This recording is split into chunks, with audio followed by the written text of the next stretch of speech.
Dumelang bagolo. Recording in progress.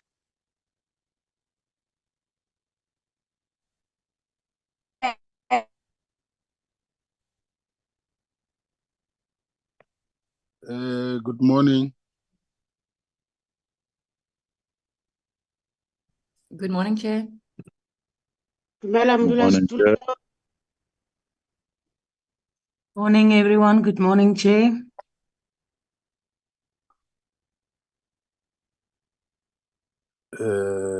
Ke tsoga ke rurugile le sai ke bagolo se ka mpona ke sa tlhagise video ya ke rurugile le rama ke tsebe ke ditsa ko kae jwale ka re ke jile magwenya Excuse, Chairperson, I'm sure you are reacting to something. e ka re ke jile magwenya DM Excuse. and ke a tseba bo gift ba teng mo ba tla ntsheya bo tlobo e inagana fela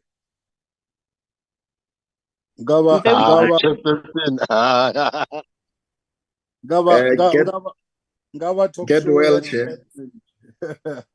Ko department o ka buiwa o ka nna the whole day o rile mone. You'll be fine, Chair. You'll be fine, Chair.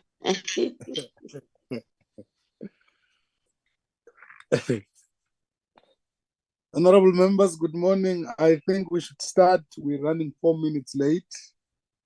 Chileka has been calling me like non-stop. Chileka, good morning.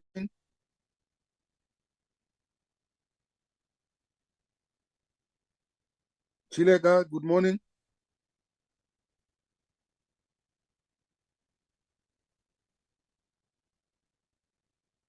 I'm sure she's still trying to look for me.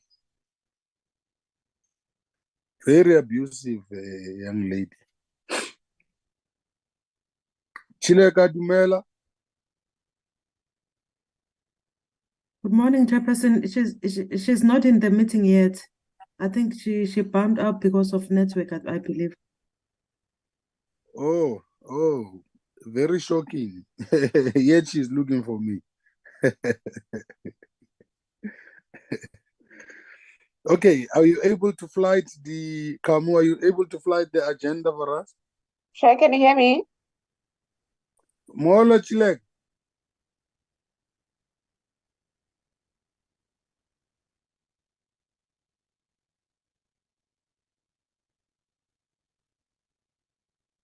Kamu, are you able to flight the agenda for us?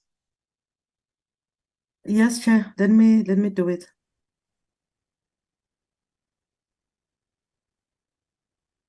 I hope, Chair, you can see it now. I can. Wonderful. Thank you. First, let's check if we have the necessary quorum. Good morning, Honorable Weber. Good morning, Chair. Good morning, everyone. Hope you're all well. We're trying. Thank you very much. Good morning, Honorable Bryant. Morning, Chairperson. You good? Very well. Wonderful.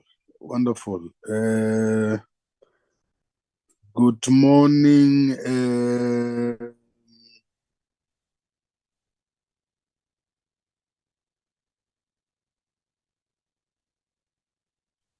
Arnel Matat. Good morning, Chair. I'll help you along. Honorable Are you well Paulson, how are you, my brother? Very, very well, thank you. Wonderful, Yeah. wonderful. Is Honorable Winkler here? Good morning, Chair. I'm here. Good morning, colleagues. Hope you're well. Wonderful, thank you. Good morning, Honorable Mbata.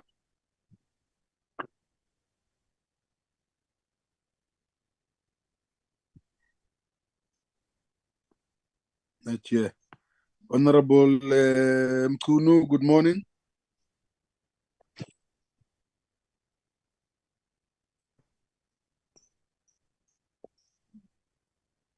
Honorable Dlamini, good morning. Good morning, Chairperson. How are you? Yeah, I'm stronger than yesterday. Are you well? I'm stronger than tomorrow. Wonderful.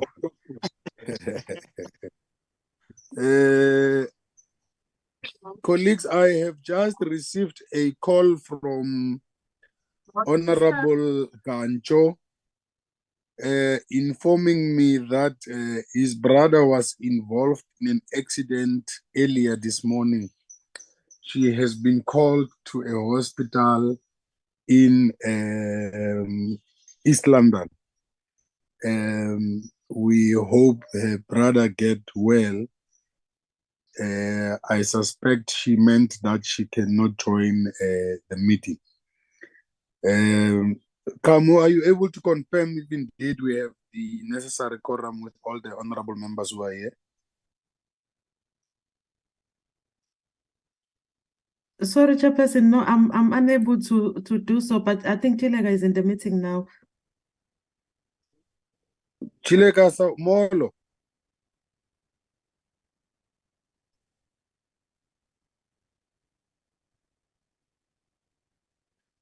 Okay, now I think we do have a quorum.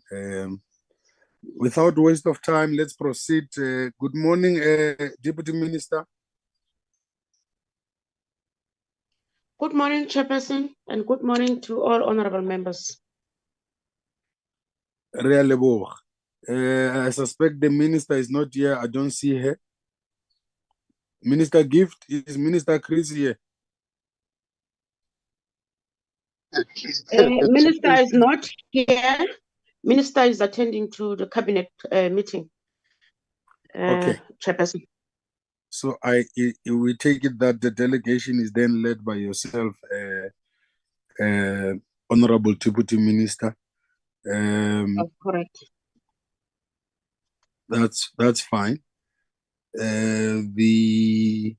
have also received the delegation list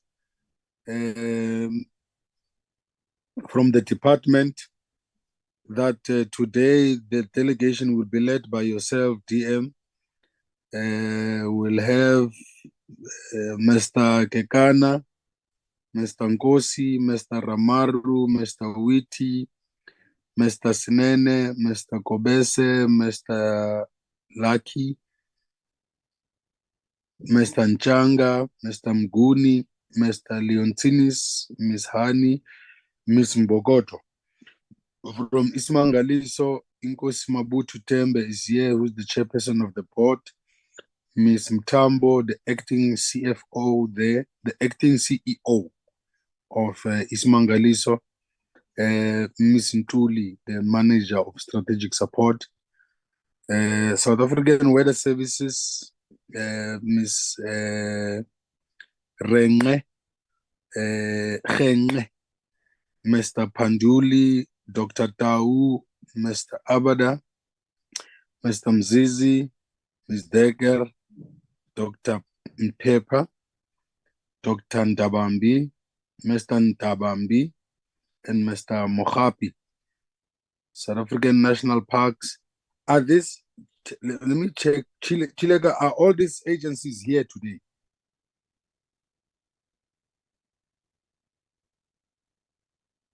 Yes, Chair, they are.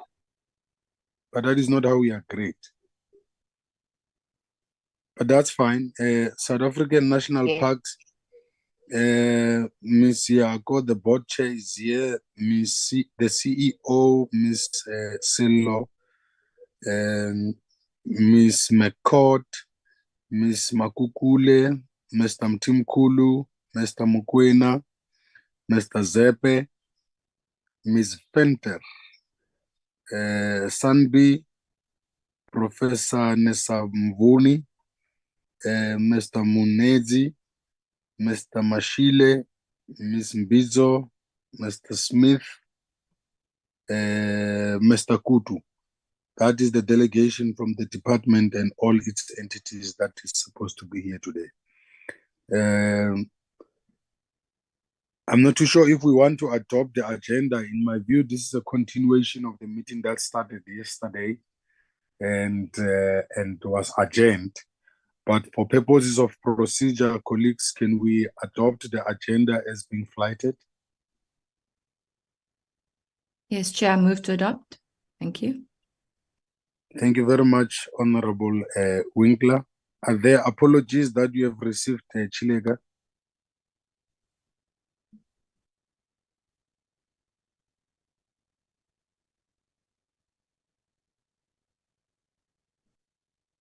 It would seem Chilega's network is not stable. She keeps on coming in and out. Any other apologies other than the one that I've registered, honorable members, the one of Honorable Ganjo?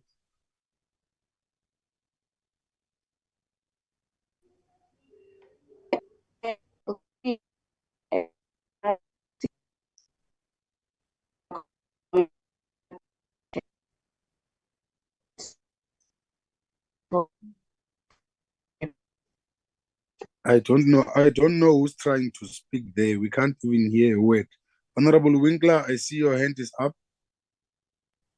Yes, thank you, Chair. Around 11, 11:30, I need to start making my way to the airport to catch a flight before our sitting this afternoon. But I will be online, but I may not be able to answer immediately. Thank you. Okay, that is noted, Honorable Winkler. Any other apologies, honorable members?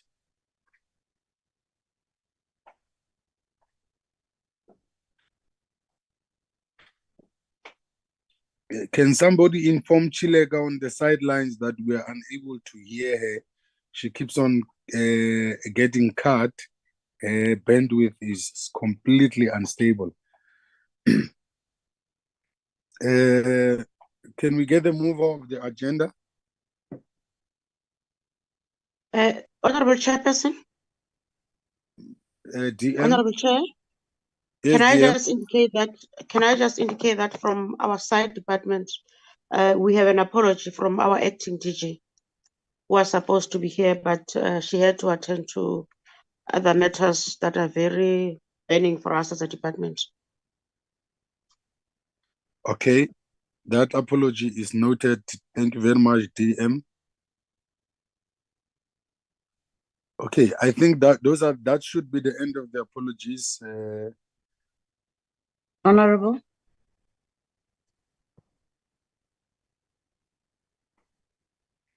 I know the hand of the CEO of Sunparks. Yes. Good morning, Honorable Chair. Just to indicate that the chairperson of the board of SANParks will be delayed. She will be joining us perhaps in the next 30 minutes. She had a meeting that she could not move for this morning. Thank you, Chair. Okay, that apology. Honorable Winkler, is that a legacy hand? Yes, apologies. Sure. Okay, can we get the seconder of the adoption? Honorable Winkler has moved. Can we get the seconder? Honorable Mkunu. I second, Chair. Good morning. Good morning. Thank you very much. The agenda having been adopted. Ms. Gangen, are you ready for us? Good morning, Chairperson. How are you? I am very, very strong. How are you? We are good. Thank you, Chairperson. Chairperson, let me just greet everybody on the platform this morning. Good morning to all on the platform. Chair, before I go into the A list, I just need to let you know that I'm double booked in 2 committees today.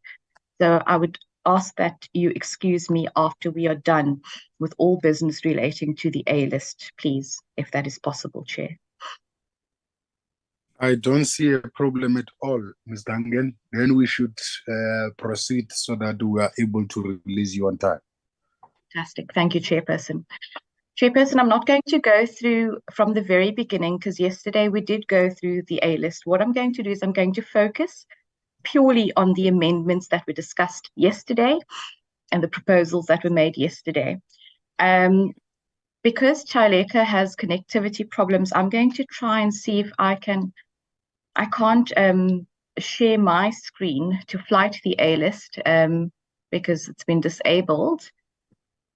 Chaleka, can you hear us? I've sent her WhatsApp, but I think her connectivity problems are quite severe. Chairperson, how Sorry, is there anyone else that can make Ms. Gangan a host so she can share her own thing, or anyone else that is a host share the presentation? Ah, fantastic. Thank you, Nishansha. Thank you so much. So if we go to clause 10, Chairperson, what we've done is we've added a subsection B, and it says here, what we've added is, it says, a person who was a commissioner of the Presidential Climate Commission immediately prior to the commencement of this act will, subject to subsection 6, continue to serve as a commissioner for the remainder of the term for which such commissioner was appointed. And that insertion just serves to close the gap between the existing commissioners and before the commencement of this act. So we've inserted that there, and that adequately deals with the current situation and the future situation. If you could move on to subsection 4.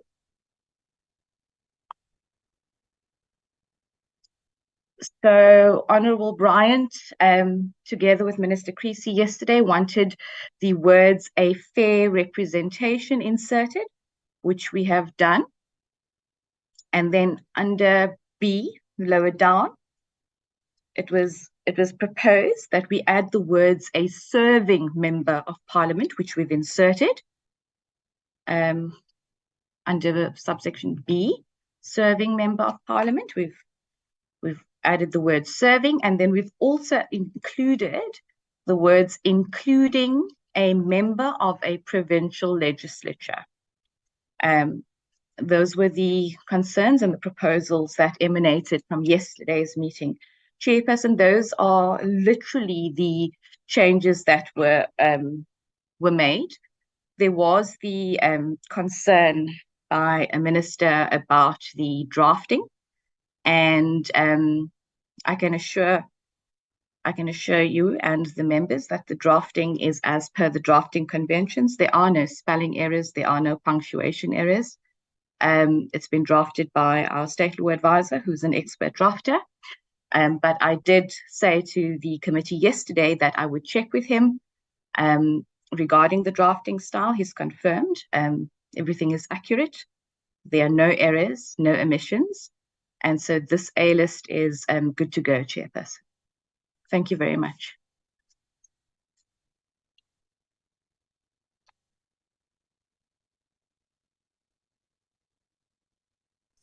Thank you very much, Ms. Gangan.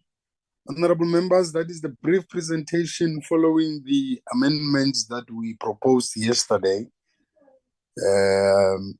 Perhaps it's safe to repeat that we're still going to go through this document to thoroughly clean it.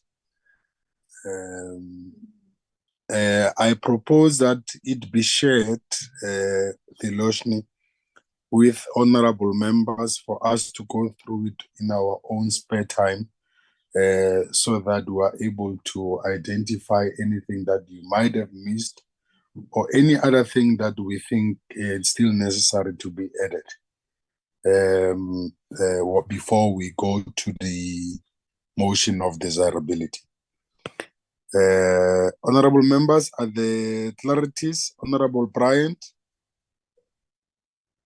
Thanks, Chair. I think Teleka did send the revised A list to us last night, so have a bit of an opportunity to go through it. I've just got one question of clarity, and just thank you again to Ms. Gungan for the way that this has been dealt with, and taking the inputs into consideration and formulating them in a very effective fashion. It's just a question of clarity.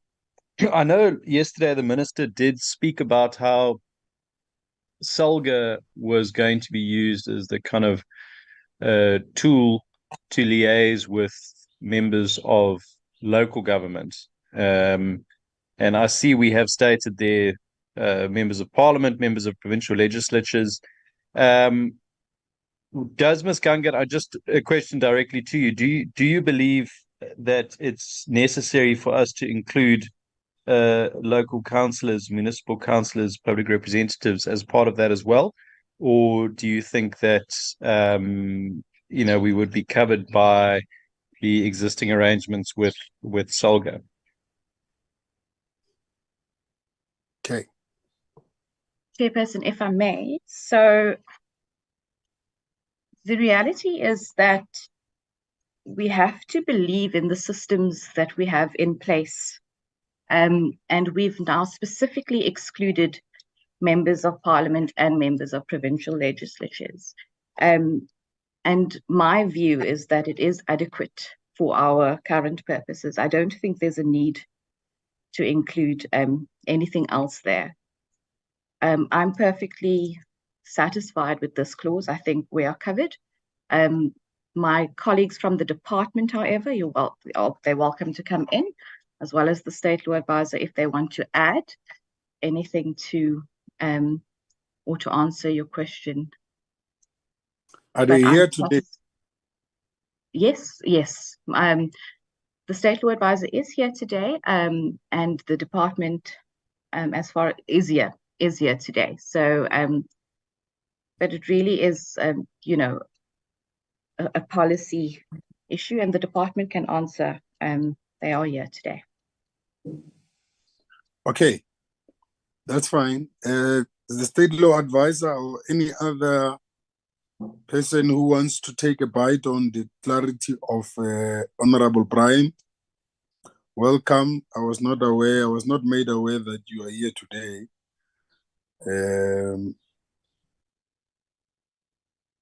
Thank you, Chair. If I may, before the department steps in, it's Mr. Van Breda here, the Chief State Law Advisor. Yes, good morning. Morning, Chair and honourable members. I just wanted to state that I concur with my colleague, and I have nothing further to add to what she's already deliberated on, spoken about. Thank you. Thank you very much, Mr. Van Breda. Honorable Bryant.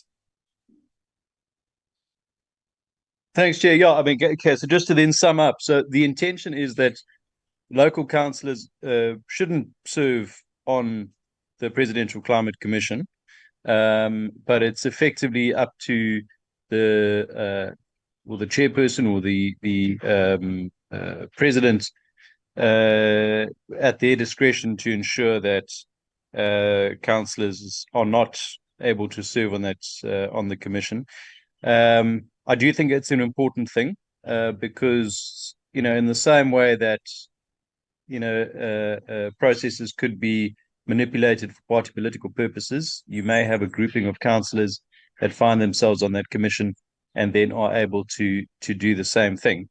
But if it's kind of generally understood that the serving councillor won't be able to serve on that committee, on that commission, then I'm happy and that's minuted in the meeting for record keeping purposes. Thanks, Chief. Right. Thank you, Honorable Bryant. Any further takers on this matter?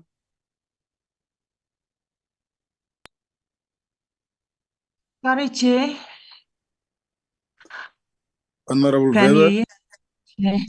Yeah, I'm with Honorable Brian, but maybe we must just say it. Maybe we must say any serving member of Parliament, legislature, or councillor cannot attend, and just include it, because if it's not there, we assume it because we know what we want to do. That is a loophole. And I don't know, Ms. Gangan and Mr. Van Breda, if we maybe just can say any serving member of Parliament, of the provincial legislator and local councillor cannot serve on it, then there's no legal understanding of I understand the predicament, but if that is possible, then maybe, because otherwise we do leave a loophole, because then they can say we're very clear that provincial legislators and MPs concerned, but we didn't say anything about councillors. I think we'll assume not councillors. Thank you.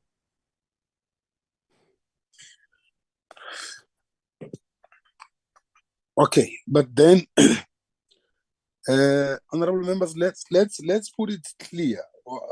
You remember how we I think it was the minister yesterday, the role of SALGA, so that every other stakeholder is brought on board and incorporated as we implement.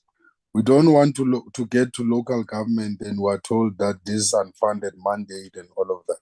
How do you think it must read, honorable members? That particular clause in particular. Honorable Mchunu. Thank you, Chair. Thank you, Chair. The clause, as I read it also yesterday, I felt comfortable with us saying that because there is in this bill where it talks about the role of local government, where you have your mayors and them forming some sort of a committee at a lower level. So the answer that was given yesterday of us not including prohibiting councillors from coming in was based on them being working with the commission, being able to work with SALGA. I think it's maybe SALGA at a national level, can be SALGA at a provincial level. If you work with SALGA is led by SALGA is led by councillors, and SALGA is a body, it's an organization on its own. So I believe that if we leave it like that and don't prohibit them from participating in the presidential commission, it allows them to participate at that lower level, to participate at the level of the national level, the provincial, the presidential commission level. So, which means SALGA will be represented by, local government will be represented by SALGA, and SALGA normally its delegation is formed by the councillors and the officials from SALGA, who then participate in that particular platform, whatever platform it is. So for me, I think it's better to keep it that way. And I know of the chapter so that we cover even that chapter that we are talking about in this bill. Although I can't remember the exact chapter because I haven't opened it with me, the one that we're using during the public hearings. That's my honest view, Chairperson, that we leave it like that, and then so that we can accommodate them. Thank you.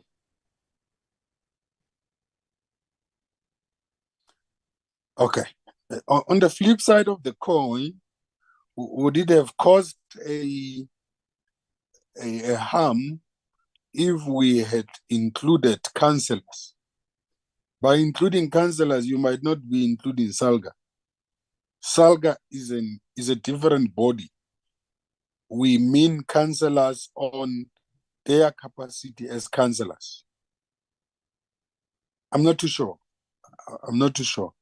Ms. Van Breda and Mr. Van Breda and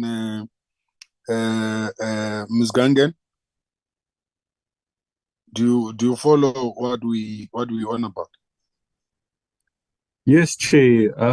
Look, ultimately we'll be guided by the committee. The A-list must reflect all amendments proposed by the committee. So we'll be guided by the committee. But I think we should allow the department to come in here and to provide us with a view regarding councillors possibly being members of the PCC. Honorable Weber, okay, Ms. Van Breda. I agree. The thing is, Chairperson, I agree with you to the point that this is the law, and even SALGA must follow the law. I just think it will make it easier if it's in there, then there's no debate. Not SALGA have to come in and manage the situation or everything. I just think it's in the law and it's there. So it's not an issue if it is in there. So I agree with you. Thank you. Honorable Bryant. Thanks, Chair. Yeah, no, I think it is important for us to hear from the department in terms of the sort of intention when it comes to councillors serving on that commission. But I think it's important, just as an example, many of our councillors, most councillors are termed as part-time councillors, and many of them have other jobs. So there's a very high possibility that you could have a member of civil society, a representative of civil society, who is also a part-time councillor, or you could have a local business person who is also a part-time councillor. But that person then has a party political affiliation, which may or may not, give some form of bias to discussions and deliberations that take place on the commission. So if one is going to be excluding members of parliament and members of the provincial legislature on that basis, then it's my opinion that we should have the same rationale applied when it comes to councillors. But I just want to hear from the department, and I do understand the challenges from the officials saying, "Oh, flip, now we've got to amend this A-list again." But I would much rather us get it right and make sure that we've covered all those bases, then at a later stage find that there has been a loophole left in that process. Thanks, Chair. I agree.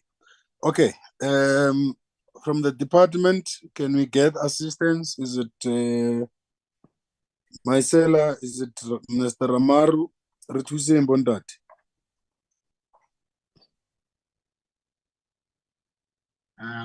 Thank you, Chair. Good morning, honorable members. Chair, I think Honorable Mgunu put it quite very well. The key issue is to enable SALGA can be able to have a representation in the commission, and the main reason being, as we all are aware, the climate change impact happen at a coal face where it is at a local space.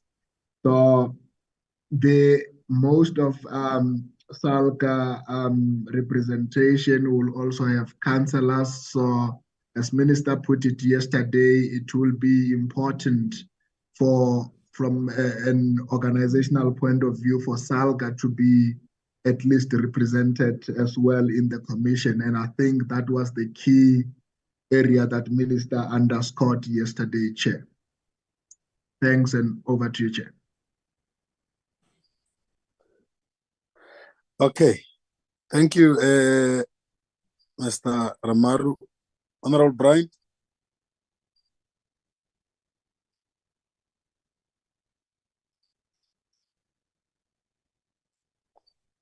Honorable Weber. Chair, I think this is the platform where we debate this, so we give all our concerns. So I'm sure everyone's concerns is real. Mine is also real. Well, mine is it's the SALGA issue. I know we cannot be prescriptive in a law and everything, but if we want SALGA to be representative on that,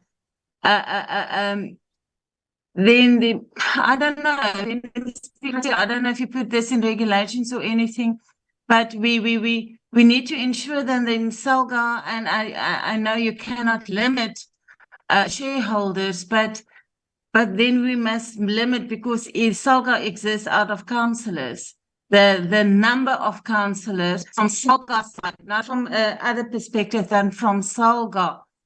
Maybe a criteria on the number of councillors that can serve on this, and they must be representative from SALGA. And I know this is something we can't put in the law, but then that is something we need to figure out, because it's then all free and SALGA can come. I don't say they will, just they can put in as many councillors they want, and then we sit with the same dilemma. So then there must be a restriction on the number of councillors through SALGA that can be on there. I don't know how we're going to do that, because I'm sure we can't put that in the law. Thank you.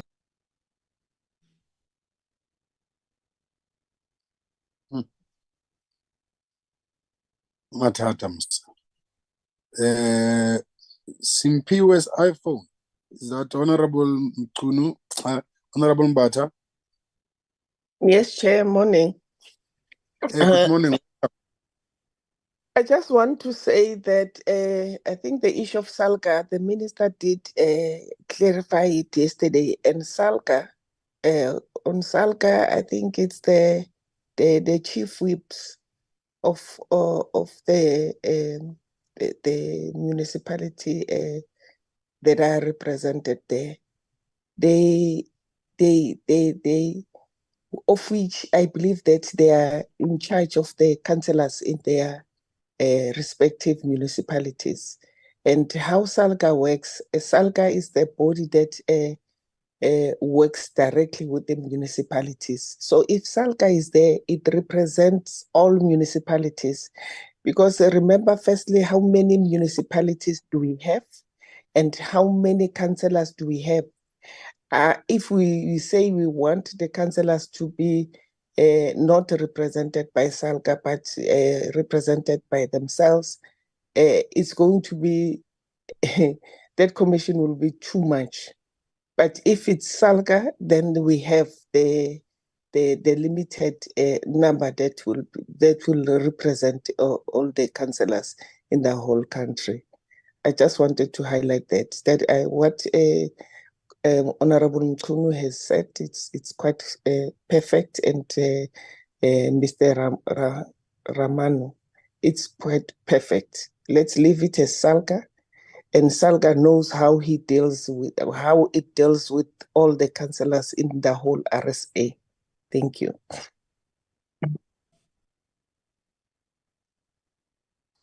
Deputy Minister. Thank you very much, Chairperson.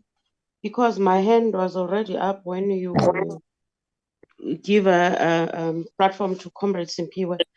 I was going to say what Comrade Simpiwe has just said with regard to the current status of SALGA in the commission. They do sit in the commission, although I'm not sure what status do those individuals hold in their municipalities. But I know that they do sit in the commission.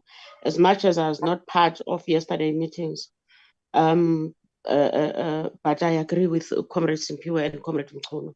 SALGA is represented in the commission. Thank you very much, Chair. Okay, DM. Who is Escobese? No, hello, Chair, and good morning to honorable members and Deputy Minister and the colleagues. No, I'm from the department. Okay. Yes, I wanted to assist with the clarity around the issue of SALGA and councillors. Okay, that. Yes, Chair, as discussed yesterday, I think Minister was clear to say the SALGA and Councillor should not really be prohibited from participating in the commission. I think Honorable Member Mkhune has explained it well. But from my side, I just wanted to add that in terms of the pool from which the President must appoint commissioners, we have quite a wide pool which extends to representation from government, organized labor, civil society, traditional leaders, business, and related stakeholders. So SALGA is included there.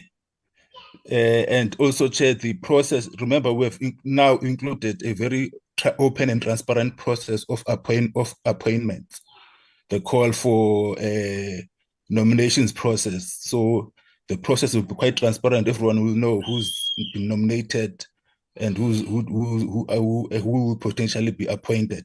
So the process is transparent, and SALGA, there is no objection from our side from SALGA participating in the commission. Thank you, Chair. Okay. Honorable Bryant. Thanks, Chair. I just want to find out from the department, what is the rationale then for prohibiting members of provincial legislatures from being a part of the commission?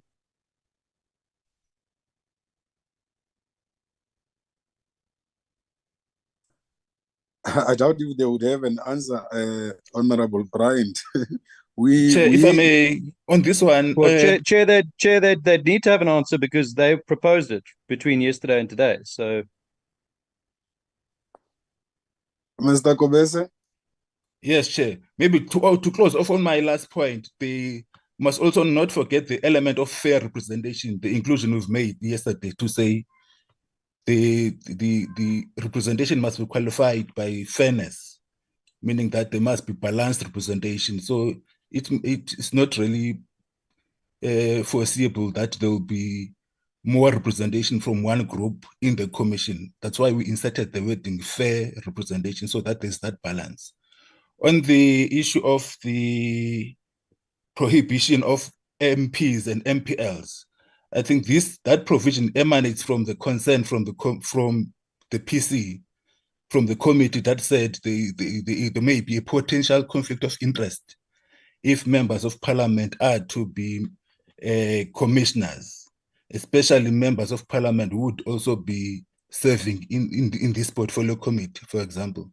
So that's why we then crafted that restriction for MPs and MPLs, such that then they are not able to participate in the commission, but we've also included the provision that says they must be members of relevant ministers must be invited to attend meetings of the commission.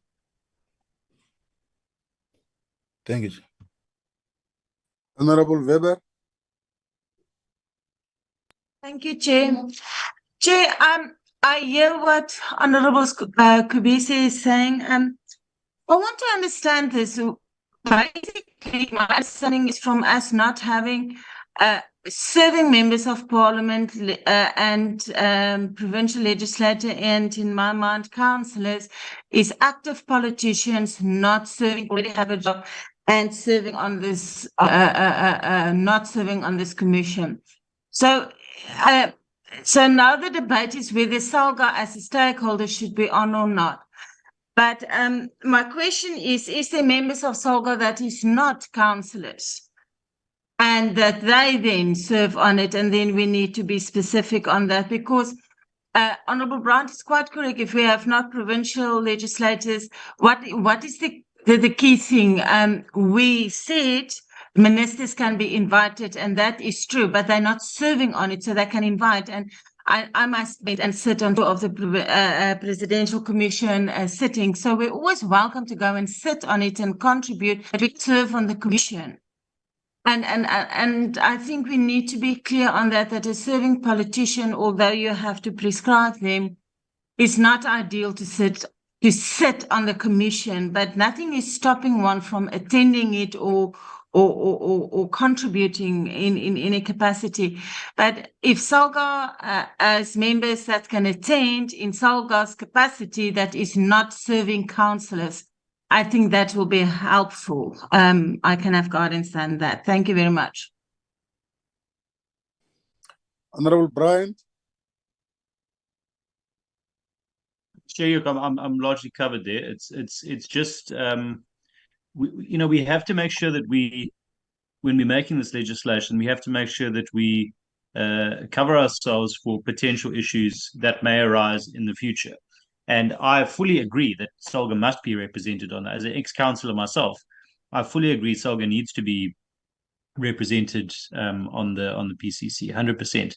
But I think what we might end up doing by ensuring that the legislation enables that is also enabling potential abuse of the system at a later stage.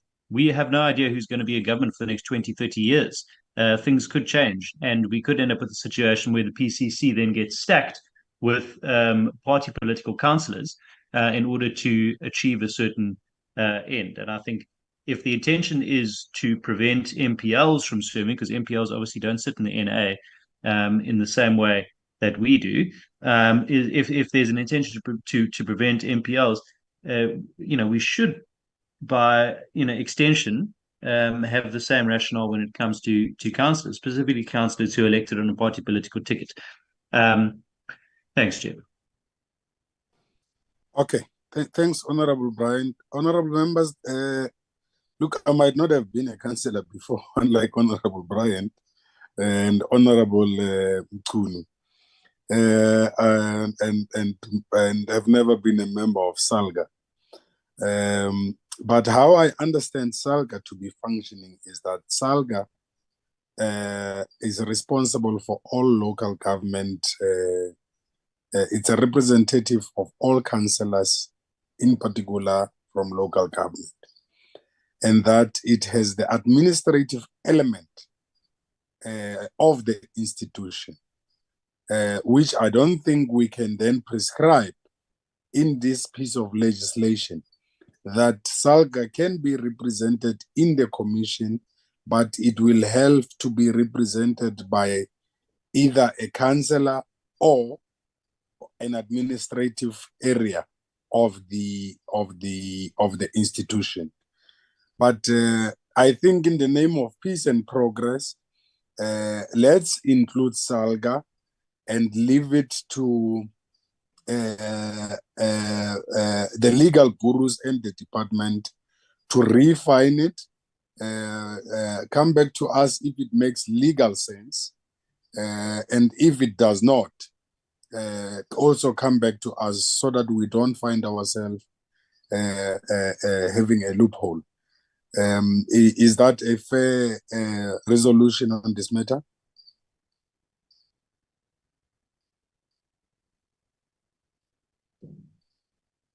Yes, Chair. Maybe just if you can just confirm what the course of action is. Okay. Okay. Mchunu. Yes, Chair. I think I'm covered by your summary when you say we must include SALGA to be among those that forms part of the Presidential Commission, and it goes to the narrative that SALGA is the body of is the body that represents local government. In fact, it's an association of all local governments. So when you have SALGA, you have all the representatives from the councils. Safe to say, Chair, because we cannot only talk about councillors that are will prohibit councillors based on the political affiliation, whereas at a council level you have independent councillors. You have a councillor that can just stand up from the community, a community councillor. So it's a different scenario than that one of the province and the national. So I think, sir, the way you are wrapping it up, it covers. Thank you. It covers me. Yeah. Yeah, honorable members, remember we have inserted there on the fair representation. Fair representation is not only limited to civil society, labor, and all of that. It will also be inclusive of SALGA and any other body that will be represented in the Presidential Climate Commission. I just hope I'm making sense. Mr. Van Breda, did you capture the essence with Thiloshni? Chair, yes, I did. We will then just consult with each other and with the department just to come up with a suitable proposal to incorporate in the A list regarding the representation of councillors and SALGA on the PCC. That's my understanding, Chair. Well, that should be the only one then. Should there be any other? I don't think there is any other thing that is left out, honorable members, and I hope I'm not misrepresenting. Okay.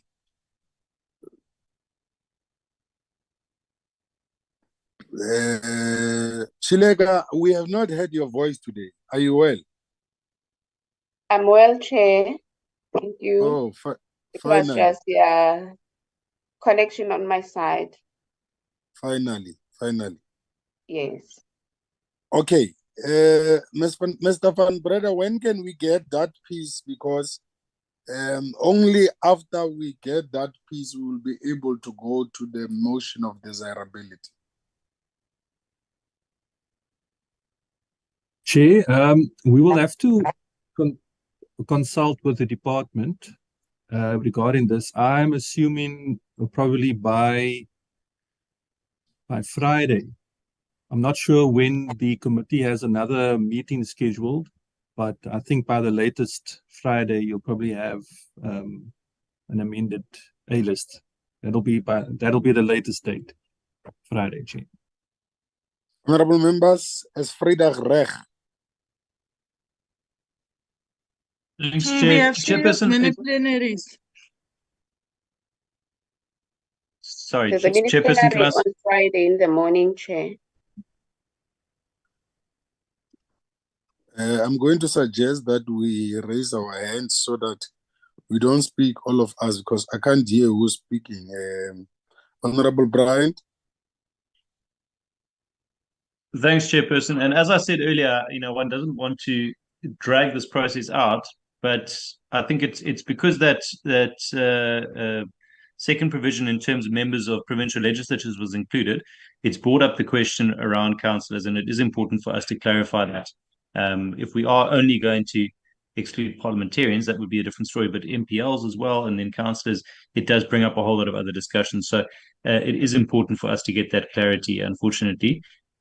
So yeah. No, we are agreeing. We are agreeing, Honorable Bryant. It is against that background that we then said the department, together with the state law advisor and the legal gurus, must look at it and then probably revert back to us on Friday morning with that particular clause, and we deal with the motion of desirability. Honorable Weber. Chair, can we make the meeting then early because we have many plenaries on Friday?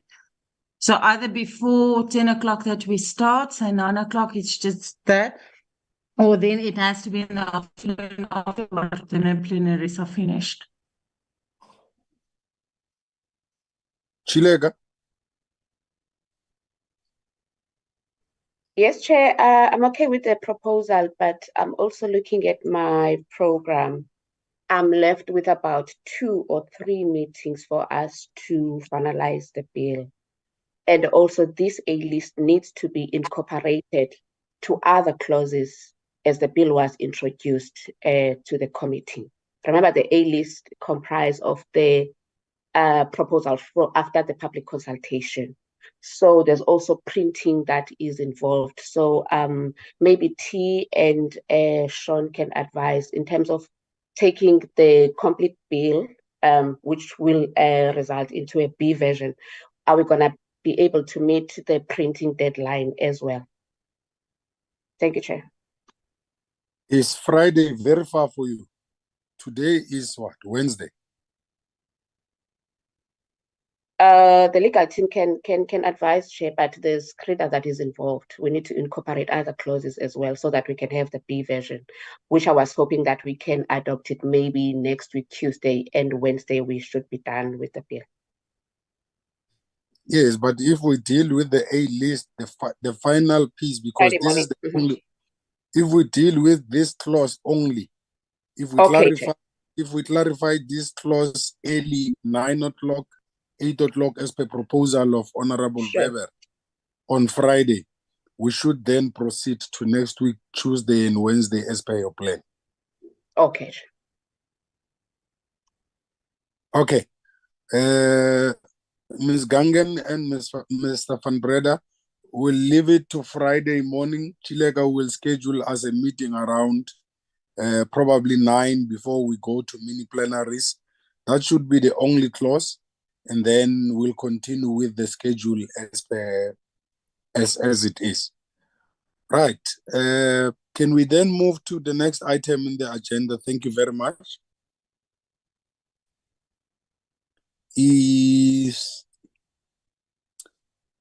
So it postpones the motion and adoption to Friday too. Can we now invite the Deputy Minister, who is the leader of the delegation, to introduce the chairperson of the board of Isimangaliso Wetland Park Authority? Deputy Minister, over to you.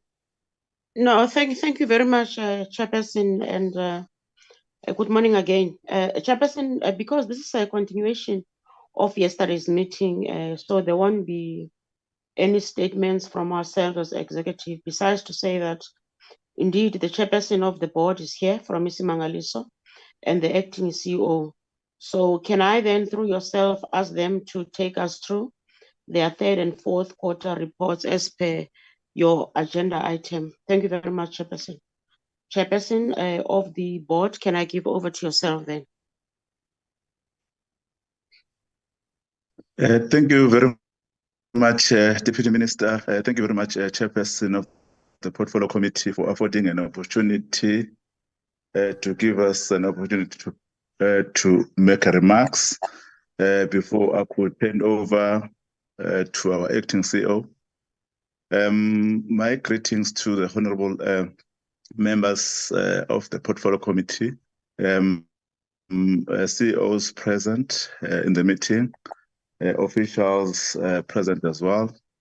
May I first congratulate Isimangaliso Wetland Park Authority for achieving an unqualified audit opinion without matters, well articulated as a clean administration. Second to that, Chairperson, we would like to also welcome the appointment of the newly appointed CEO, Sbusiso Emmanuel Posini, as our executive officer of Isimangaliso Wetland Park Authority for the second term that he just started recently. Chairperson and members of the Portfolio Committee, we are in the 9 months away before the end of the sixth administration and 6 months left before the end of the current five-year strategic plan, which started in the year 2019. 2020, we will end on the 31st March 2024. This Isimangaliso Wetland Park Authority was inscribed as the World Heritage Site in the year 2000, with the objectives of to conserve, protect, and present the park, to empower historical disadvantaged communities living in adjacent to the park, and optimize tourism and related development in the park. To date, I would like to mention that indeed this Isimangaliso Wetland Park Authority has contributed to assist the previous disadvantaged communities through a number of projects that have been implemented. These projects are mainly from environmental protection and infrastructure program and have created a number of jobs and business opportunities. Ismail has thus become a catalyst for local economic development and continues to make a dent towards fighting the three government social ills, which are poverty, unemployment, and inequality. Ismailis Wetland Park Authority has contributed to the district service delivery model through a partnership with municipalities in implementing the municipal clean and green program, which has produced 268 jobs to date. The strategic plan and the annual performance plan and the program that Ismailis Wetland Park Authority has implemented have been aligned to the 6 administration and government goals.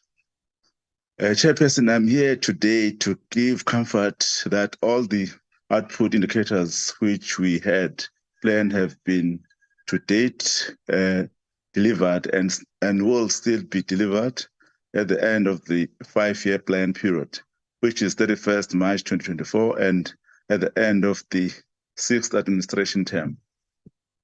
Ismailis Wetland Park Authority has initiated the process of generating revenue through the commercialization approach, and I would like to give comfort to the portfolio committee that to date we have finalized the appointment of consignors for the small capital project, which are under 10 million and have included 32.2% of the previous disadvantaged communities. And we are now pursuing the large capital project. On the issue of St. Lucia estuary update, we are now on par in implementing the recommendation of the panel of expert recommendation report. We have received a positive buy-in from the farmers and the large community that are adjacent to the park, also living in the park. The latest meeting of the 30th of August 2023 was positive, with the community members welcoming the key milestone which have been achieved in the implementing the action plan. The relationship with Amakosi, claimants, people and parks and communities living inside and adjacent to the park continues to improve time to time. The submission of the 2024-2025 annual performance plan will be done accordingly as per the public entity compliance calendar of 15 September 2023. Let me now, Chairperson, give to our acting CEO, Usisi Ukamgile Mdambo, to give you more info of what I have been just shared recently. No, thank you very much, Chairperson. Good morning, Chairperson. Thank you so much, Chairperson of the board. Good morning, Chairperson of the portfolio, honorable members, Deputy Minister and colleagues. I'll be sharing the screen for quarter 3 that we are reporting on, including quarter 4.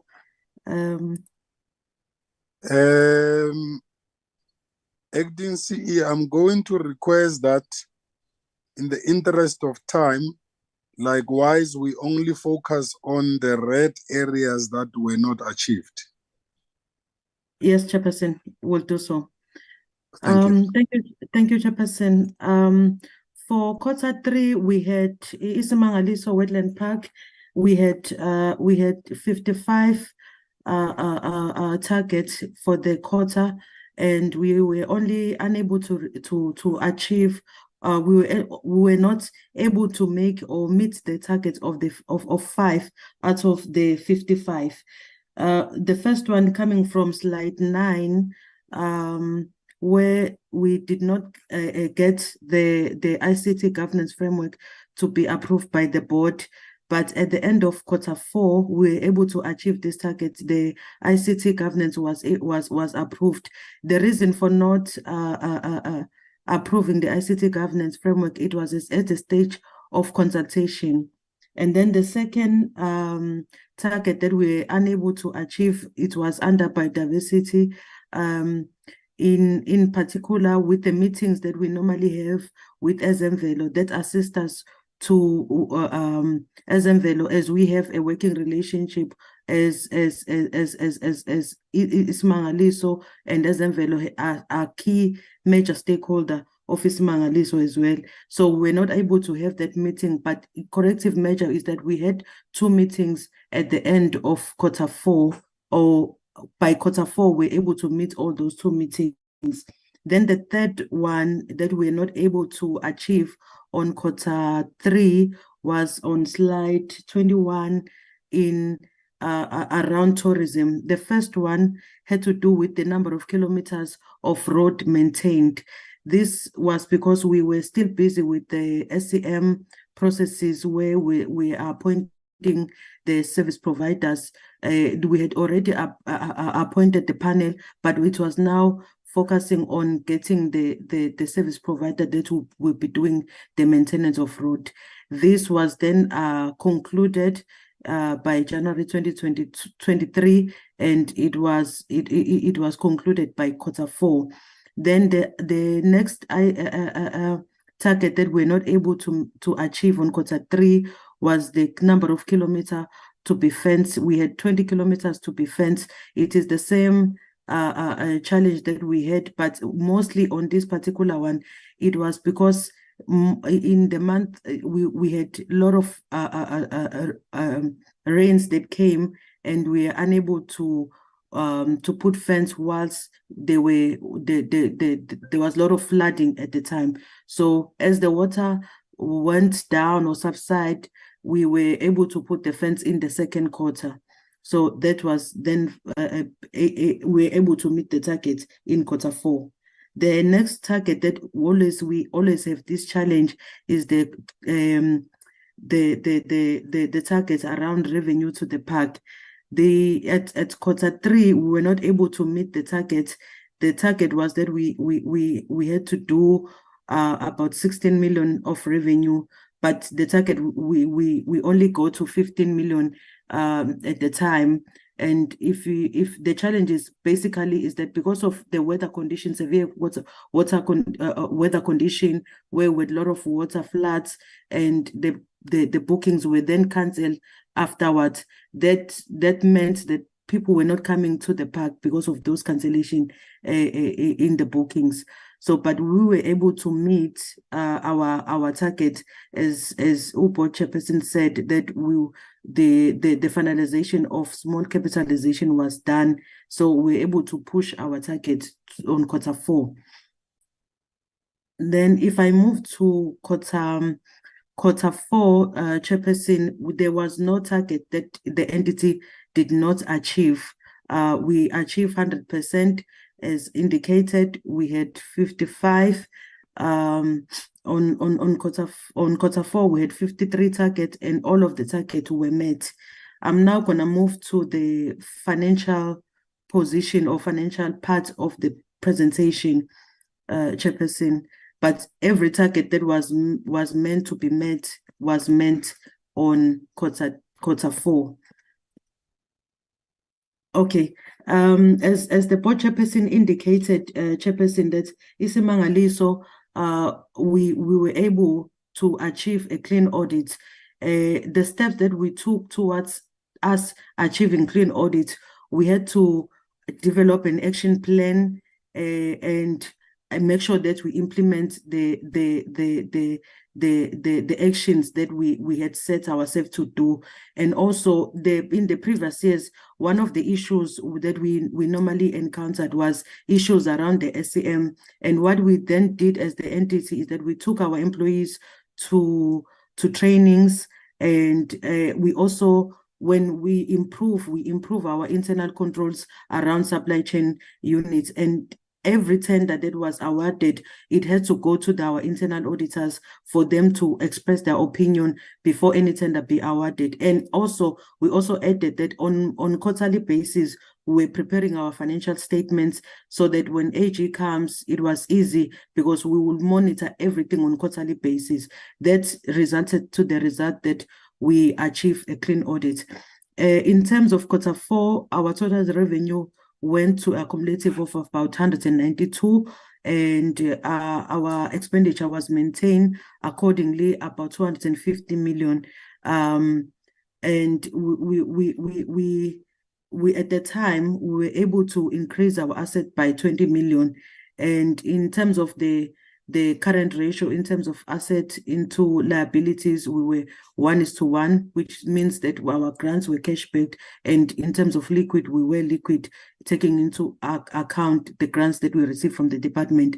Yesterday, it was also mentioned that the department on Q3 was over spending. I think we need to appreciate the department in the Q3. At the Q3, we had received all the amounts that were supposed to be transferred to us so that we are able to meet our target on time. So we didn't have any delays in terms of the department transferring grants on time. So I think, thank you so much, Chairperson, for that. This is all what we have from Isimangaliso. Thank you, Chairperson.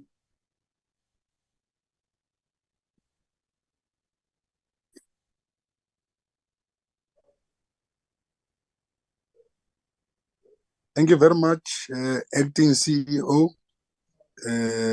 Honorable members, that is the report, third and fourth quarter report of Isimangaliso. Honorable Winkler, before you get into your flight.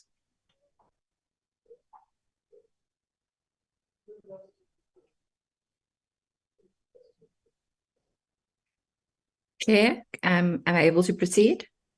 Yes, please proceed. Thank you. Thank you to the presenter.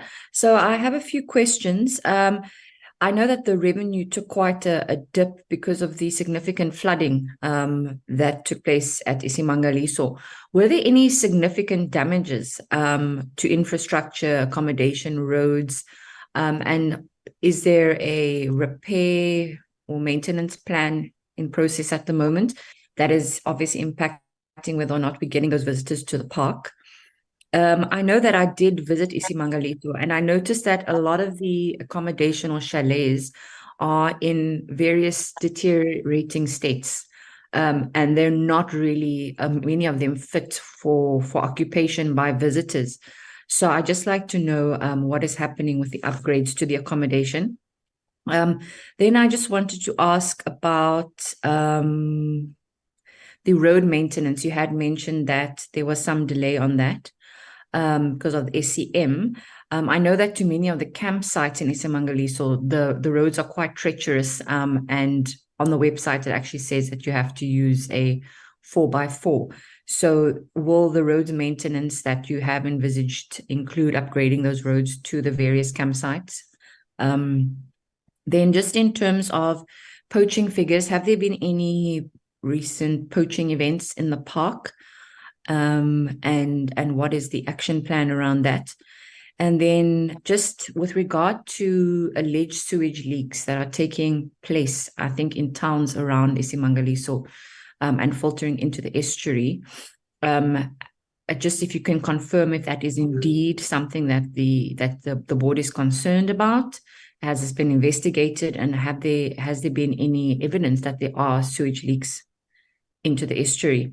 And then just one last thing is to ask about the status of the estuary management plan. So is there dredging taking place? I know that there was sort of scientific expertise that we were waiting on in terms of whether to artificially open the mouth again by dredging or not, and what is the status at present? Thank you. Thank you, Honorable Winkler. Honorable Weber, followed by Honorable Paulsen. Thank you, Chair. Chair, I want to know, the first thing I want to say is just a comment. It is on the meeting that due to a quorum did not take place. I do think we need to guard against tick box exercises, as a meeting is very, very important, especially because it's a quarterly meeting. So things being discussed is actual things that will be implemented. And although they rectify it by a meeting in the next quarter, that is things that had to be done in this quarter and being implemented. So we appreciate the fact that you did fix it, but we just have to guard against tick box exercises. And then the actual question I have with the fencing, due to the rain, you couldn't put up the fencing. I would like to know if because of the rains and everything, you've changed the kind of fencing you're going to put up. And then I want to know the breakout of many animals in that time when the fencing was not there. If there was any, and to what extent was the damage of animals due to the fact that there was no fencing. Thank you very much. Honorable Paulsen. Thank you very much, Chairperson, and thank you to Isimangaliso for the presentation. I'm happy that you've got a favorable audit. I'd just like to know, given the severe weather conditions experienced in the past year and how it's affected the revenue, how will Isimangaliso adjust its revenue targets for the next financial year?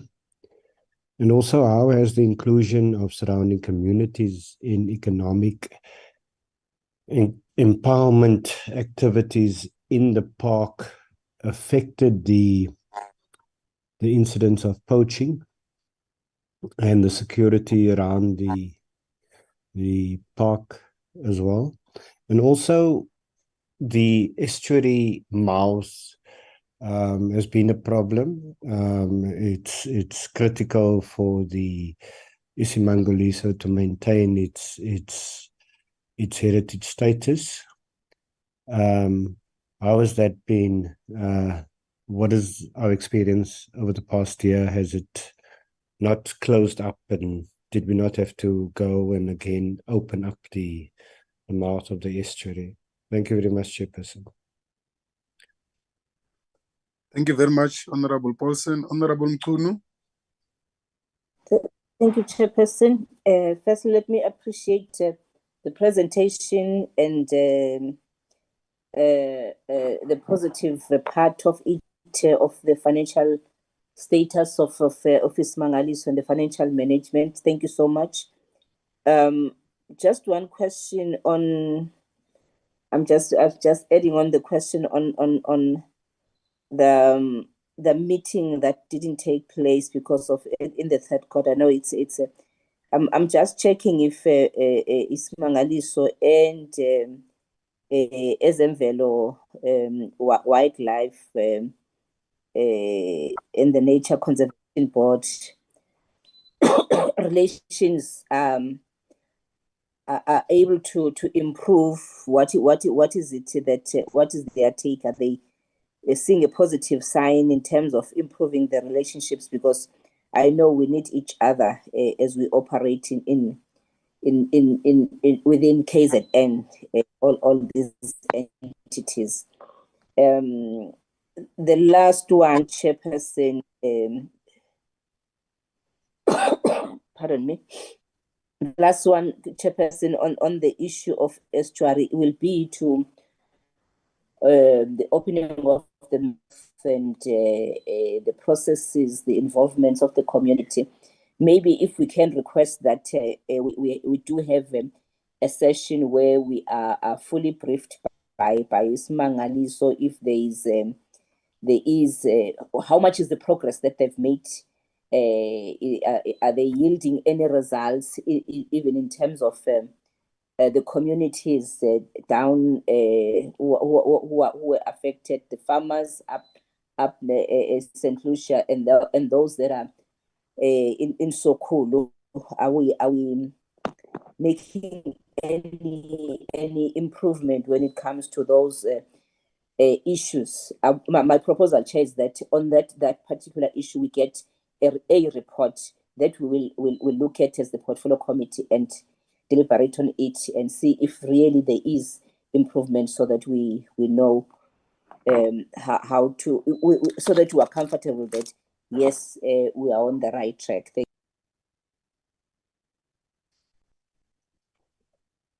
Acting CEO.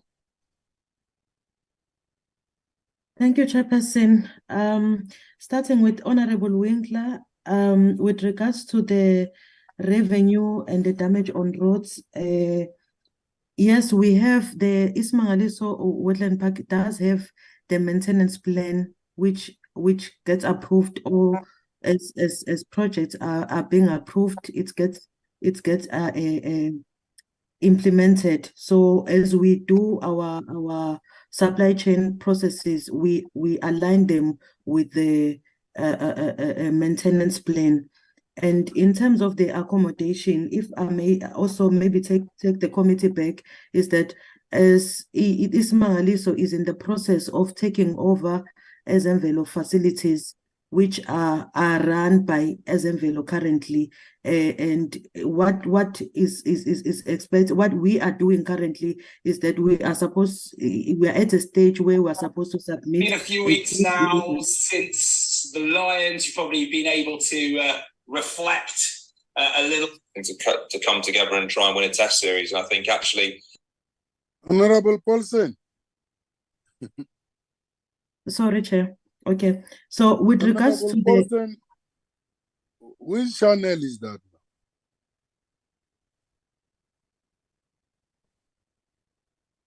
Okay. Sorry, welcome. No problem. Kubegam. Thank you, Chair. So with regards to the accommodation, yes, we had sent, I believe, in the previous report to the committee that our facilities or accommodation in the park are at a stage that are being run down, but the issue is they are not run by us currently, they are run by Ezemvelo. And what we are busy doing is that we are at a stage of signing off the due diligence and submitting to the minister for the consideration of the minister for that takeover to take place. So at this point, we are aware of the challenges, and Ezemvelo challenges are that they are having issues around revenue and post. So some of the vacancy positions are not filled. They are having challenges with their revenue. Hence, the part of our commercialization is that we take over and we run them ourselves and we upgrade them. And also in terms of the road maintenance, I may say, Chairperson, that part of our project that we did, there's a road that we did which we converted from when you enter Dugu Gate to Ntlonzi Gate. That road was gravel, and we are converting it to a tar road. These are the plans or the things that we are putting into place, that we are aware that our roads are not they are not in a good state, but we are maintaining them. On top of that, we are able to, hence we had put it as a target so that we are able to achieve and people are able to have access in the park. So some of the road, we are changing them from the gravel to tar, so that we reduce the maintenance cost. Some of the road that we had changed in the past, the road from as you enter Mission Rock, that road was a gravel, but now it's a tar to your Mission Rock. So those are the internal road that we are changing, and it makes it easy for us to maintain when it is a tar. So some of the areas we are doing regraveling, and in top of the department gave us about 50 million to do most of the road this year. And then in terms of the poaching incidents in the park, there is none, but I would say we will come back to the committee with any poaching incident, but there is none that I'm aware of, Chairperson. In terms of the sewage in the estuary, I will request that I come back to that with a written response, because I'm not aware of that. The chairperson did mention, Honorable Winkler, with regards to the status of the actuary monitoring. We will, as Honorable Mkono said, that preferably is that we submit a written report around the issues of actuary monitoring. We will do so. At this point, we just had, there is a positive in terms of even the communities, a positive feedback even from the farmers, whether small scale or large scale farmers that are along the estuary. So in the recent meeting that took place on the 30th of August, we received a positive I would say a positive outcome from that meeting, because they are seeing that we are doing something around the estuary monitoring, as we had already appointed the service provider in terms of the basic assessment that needed to be done. So, but I'm saying, honorable members, with regards to the actuary monitoring, the Ismangaliso will bring back the written report around the progress that has been made, and also the involvement of the community in with regards to the actuary monitoring. Honorable Weber, I agree in terms of the meetings. It's not just a tick box. There are specific objectives that we are meeting as the entity, as we are having these meetings. So, but it was a matter of, at the time, the availability of the CEOs, because in the meetings, it's both the CEOs are part of the meetings, and as well as the executive, and matters that are discussed, perhaps we can also share minutes of those meetings. So they are effective meetings. It's the relationship has improved from the previous one. The relationship is there and has improved. With regards to the fence, okay, what I was trying to say is that when you have the fence, and at that particular time, the fence was in the water, but the animals did not get did not have there was no breakout of the animals at the time. So when we say the fence was there, when we say that it was not down, maybe let me put it like that, it was not down, but it was in the water, so you couldn't put another fence once the fence is in the water because of the flood plain. So what we normally do is that we wait until it dries, and then we remove that old fence and we put a new fence. So that's what had happened. And then Honorable Paulson, in terms of the revenue target, we had changed it. The last year we were busy finalizing part of the delay that we had a revenue shortfall, was that we were busy. We had advertised for small capitalization projects such as your game drive, your whale watching. That process was not yet finalized. So as it finalized, then we were able to have a fixed amount, because whether the people are coming to the park, but these are the people that will be paying on monthly basis. We are now aware how much they are supposed to be paying on top of the gate fees that we received. So we had changed our strategy in that format.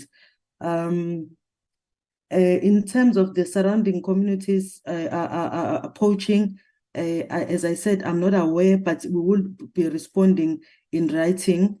And also, we did also mention the issue of the actuary, the mouth, and that you don't want Ismangaliso you want Ismangaliso to maintain its World Heritage status.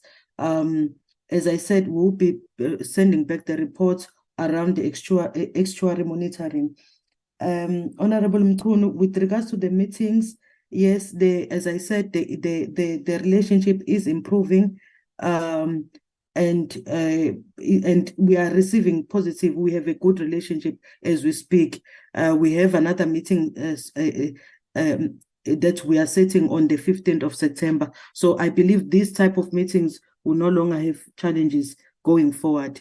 So I'm not sure whether under visitor you want to add any other point that I might have left.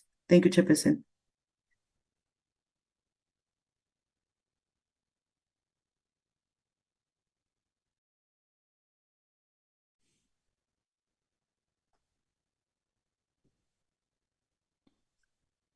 Ngabezitha.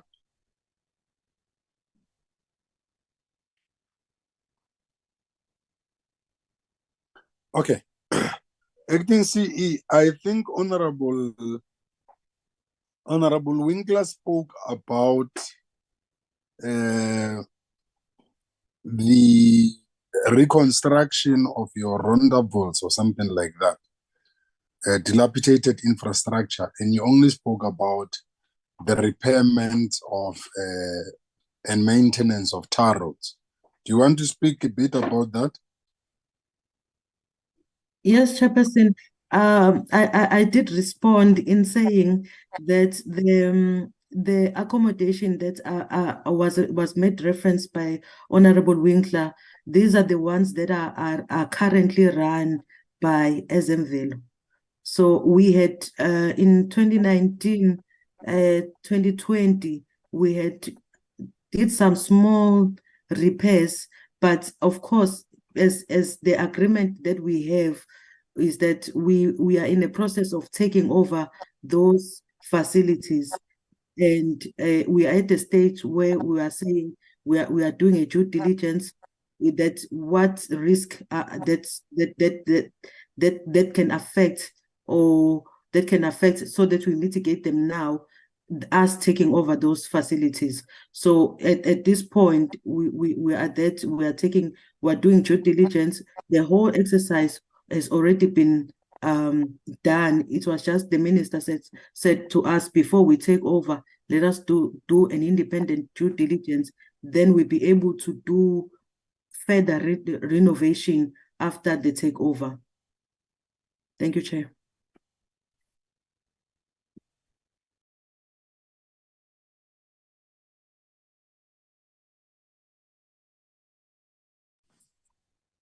Okay.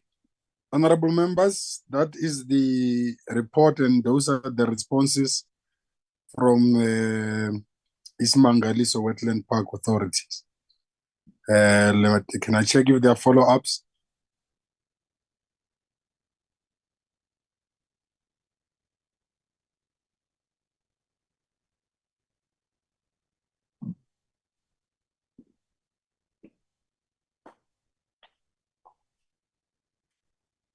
Follow-ups for Ismangaliso?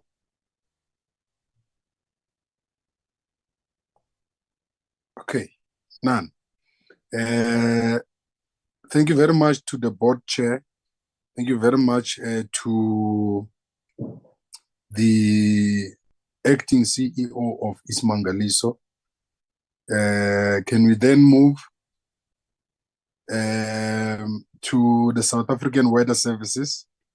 Deputy Minister.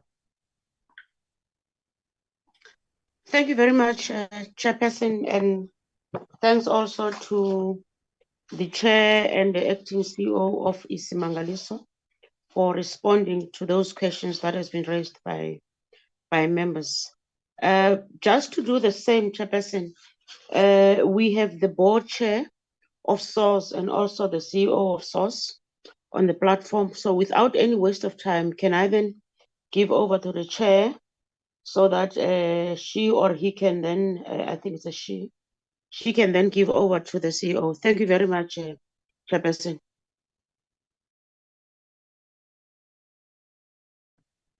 The Chairperson of SOURCE. Good morning. Good morning, Deputy Minister. Morning, Honorable Chair. My name is Itani Paduri. I'm the Deputy Chairperson of the Board of the South African Weather Services. And I'll be presenting the 2023 Q3, 2022-2023 Q3 and Q4 report on behalf of the South African Weather Services Board. Honorable Chairperson, members of the Portfolio Committee, Deputy Minister, Director General, as well as colleagues, a very good morning to you. Chairperson of the Portfolio Committee, on behalf of the Board of the South African Weather Services, I am introducing the SOurce Quarter 3 and Quarter 4 performance for the period, or rather for the financial year ended 2022-2023. Chairperson of the Portfolio Committee, allow me to firstly brag in a way by proudly announcing to the Portfolio Committee that the Executive Officer or the CEO of the South African Weather Service, Mr. Isham Abada, was on the 1st of June 2023 elected to the WMO Executive Council during the 19th World Meteorological Congress that was held in Geneva, Switzerland. On the very same breath, Chairperson, it is worth noting to present to you and the members of the Portfolio Committee that the South African Weather Services has also achieved a clean audit in the audit for the financial year ended March 2022-2023. Chairperson, I am not flying solo this morning. I am accompanied by a couple of board members, Dr. Tau, Dr. Grandson, Ms. Nana Mahumula. I'm also accompanied by the Acting Chief Executive Officer, who is our Executive Corporate Services, Ms. Petro Decker, the Chief Financial Officer, Chairperson, Mr. Norman Zizi, our Executive Weather and Climate Services, Dr. Jonas, as well as our Executive Infrastructure and Information Systems, Mr. Mnike Lindabambi. Chair, our CEO, Mr. Isham Abada, is currently on leave, and hence we have Ms. Decker, who is going to be assisting the committee in navigating through the report for the period aforementioned. Chairperson, at the end of the fourth quarter, the source unfortunately had realized a substantial loss in revenue from its non-statutory commercial revenue ventures. Revenue from its commercial partners, Chairperson, was below budget, largely due to revenue generating products linked to the uptime of the radars, which were impacted by load shedding. The entity, Chair, also experienced several operational challenges, especially with an aging and insufficient observation infrastructure, which remains vulnerable to vandalism. Chair, it is for these reasons that the board has established a subcommittee to monitor the implementation of the radar infrastructure sustainability plan. Despite the aforementioned challenges, Chairperson, coupled with the limited resources, the entity continued to predict and warn the public of severe weather events as mandated by our Act. With the help of numerous tools and available skills within the organization, the key work of the source was not compromised. Chair, for the period under review, the South African Weather Services achieved a 69.23% and a 70.37 in the fourth quarter. Areas of concern which led to the underperformance related to Program 3, which deals with infrastructure and information systems as the country continued to be ravaged by load shedding and its impact on optimal operation of the infrastructure.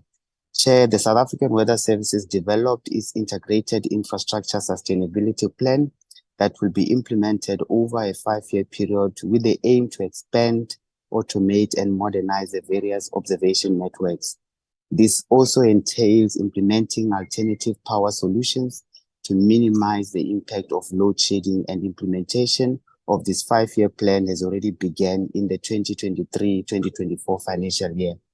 Chair, the functionality of the Vaal, Waterberg, Bujanala high priority areas stations remain a concern of the South African Weather Service, and through working with the department, the restoration and recapitalization of the network is ongoing. As I conclude my remarks, Chairperson of the Portfolio Committee, allow me to share with your committee that despite the financial constraints, the source continued to engage stakeholders and communities through stakeholder and outreach programs that were geared to positioning the entity informing, educating, and empowering audience with critical weather and climate information. Many of these engagements, Chairperson, were in partnership with other government departments as well as entities. Furthermore, through the media and social media, through career expositions and the Weather Smart application, the South African Weather Services continued its journey to creating a weather smart nation. Chairperson and members of the Portfolio Committee, please allow me to request the Acting Chief Executive Officer, Ms. Decker, as well as the Chief Financial Officer, Mr. Norman Zizi, to present the summary of the South African Weather Services performance for the third and fourth quarter of the 2022-2023 financial year. With your permission, Chairperson of the Portfolio Committee, I'm going to invite our Acting CE to brief the Portfolio Committee. Thank you, Chairperson. Thank you very much. Before that, may I request Pedro Decker to switch his or her mic off, and I request that you at least put your face before the Portfolio Committee so that we can know who is talking to us. We want to put the voice behind the face now. Welcome also. Congratulations on your appointment, Mr. Paduli. Thank you. Thank you very much, Chairperson. Are you able to switch on your video? I thought it was on all the time, Chair. Let me just see if I can move to my phone, because for some odd reason, it appears that the one that I'm using, the device I'm using, I'm not sure if I am visible, Chair. This is me. I hope I'm now visible to your audience, Chairperson. Okay, now we know who has been talking to us. Congratulations once again. Welcome. Thank you very much, Entate. Sure. Right, let's move on. CEO, Acting CEO. We just got an Acting CEO from Ismangaliso. Now we are acting in South African Weather Services. So Hollywood. Good morning, Chairperson, members of the Portfolio Committee, Deputy Minister, DG, board members, and my fellow colleagues. Chairperson, before I start, I just want to apologize on behalf of Mr. Isham Abader. I know you mentioned it sounds like Hollywood. He did make arrangements to attend the session that was scheduled for the 8th of September. However, when the schedule was amended, he now finds himself in an area where he doesn't have connectivity, but we'll present him best we can. Chair, with the context that the Deputy Chairperson, Mr. Paduli, provided, we would like to first present to you the infrastructure environment within SOURCE before we proceed to the Q3 and Q4 performance. And I hope you can see the share. Dituso is sharing. Dituso, if you can please go to the next slide. Thank you so much. Chairperson, to provide context, in terms of the infrastructure, load shedding really presented a challenge for us in 22-23, specifically Q3 and Q4. And we spoke about that before. It affected the performance of the radar sites, and it exposed us, or it's exposed the need for robust standby power systems and peripheral equipment.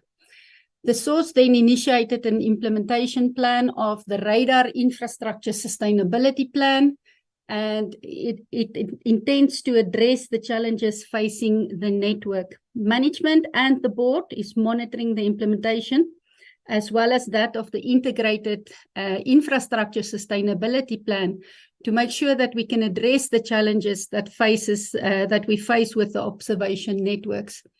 Chair, on a high level, the radar network challenges, the poor quality and inconsistent supply of electricity supplied to the radar sites posed a challenge. We also had the load shedding has directly impacted the infrastructure performance metrics and caused damage to the equipment. We sit with aging infrastructure and technology obsolescence, and the long lead times for procurement of spares from the original equipment manufacturers really posed a challenge for us in that regard. The interventions that we've implemented for the radar infrastructure plan, Chair, the first one is the automatic voltage regulator replacement at 7 of our sites, and we target to have that done by the 31st of December 2023.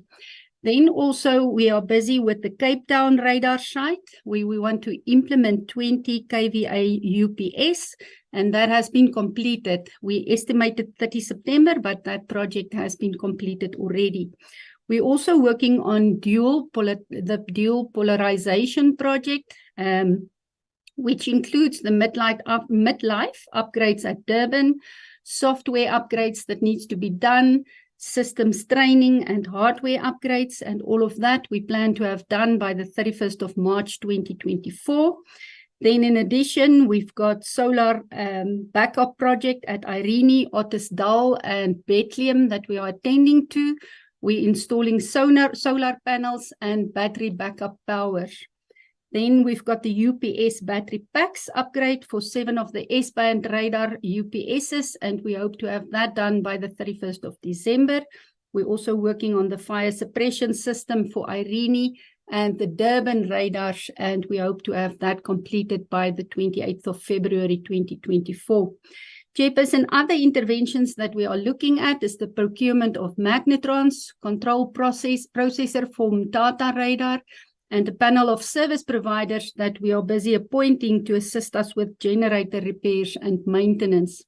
If we conclude all of this, we will have improved radar uptime and availability. We'll have improved peripheral systems leading to stable power supply and reducing the risk of damages to our radar, and we will be able to contribute to the nowcasting abilities. Chair, in terms of the air quality stations, we had intermittent power failures due to load shedding and localized power supply issues, such as load reduction and cable theft. That remained a challenge for us. Air quality monitoring instruments require time to stabilize after they've been powered up. So for that period, when the power was off and when it came back, the data collected during that time taken by the instruments to stabilize is discarded as it often cannot be relied on, and this adds to the overall data loss. Together with the DFFE, there's interventions for stable power supply to stations to help limit the impact of the load shedding, network recapitalization, as well as investigation of relocating some of the stations to areas with more stable electricity supply is also in progress. Chair, as it relates to the service observations, and now we're talking about the automatic weather stations and the automatic rainfall stations. We've assembled a technical team.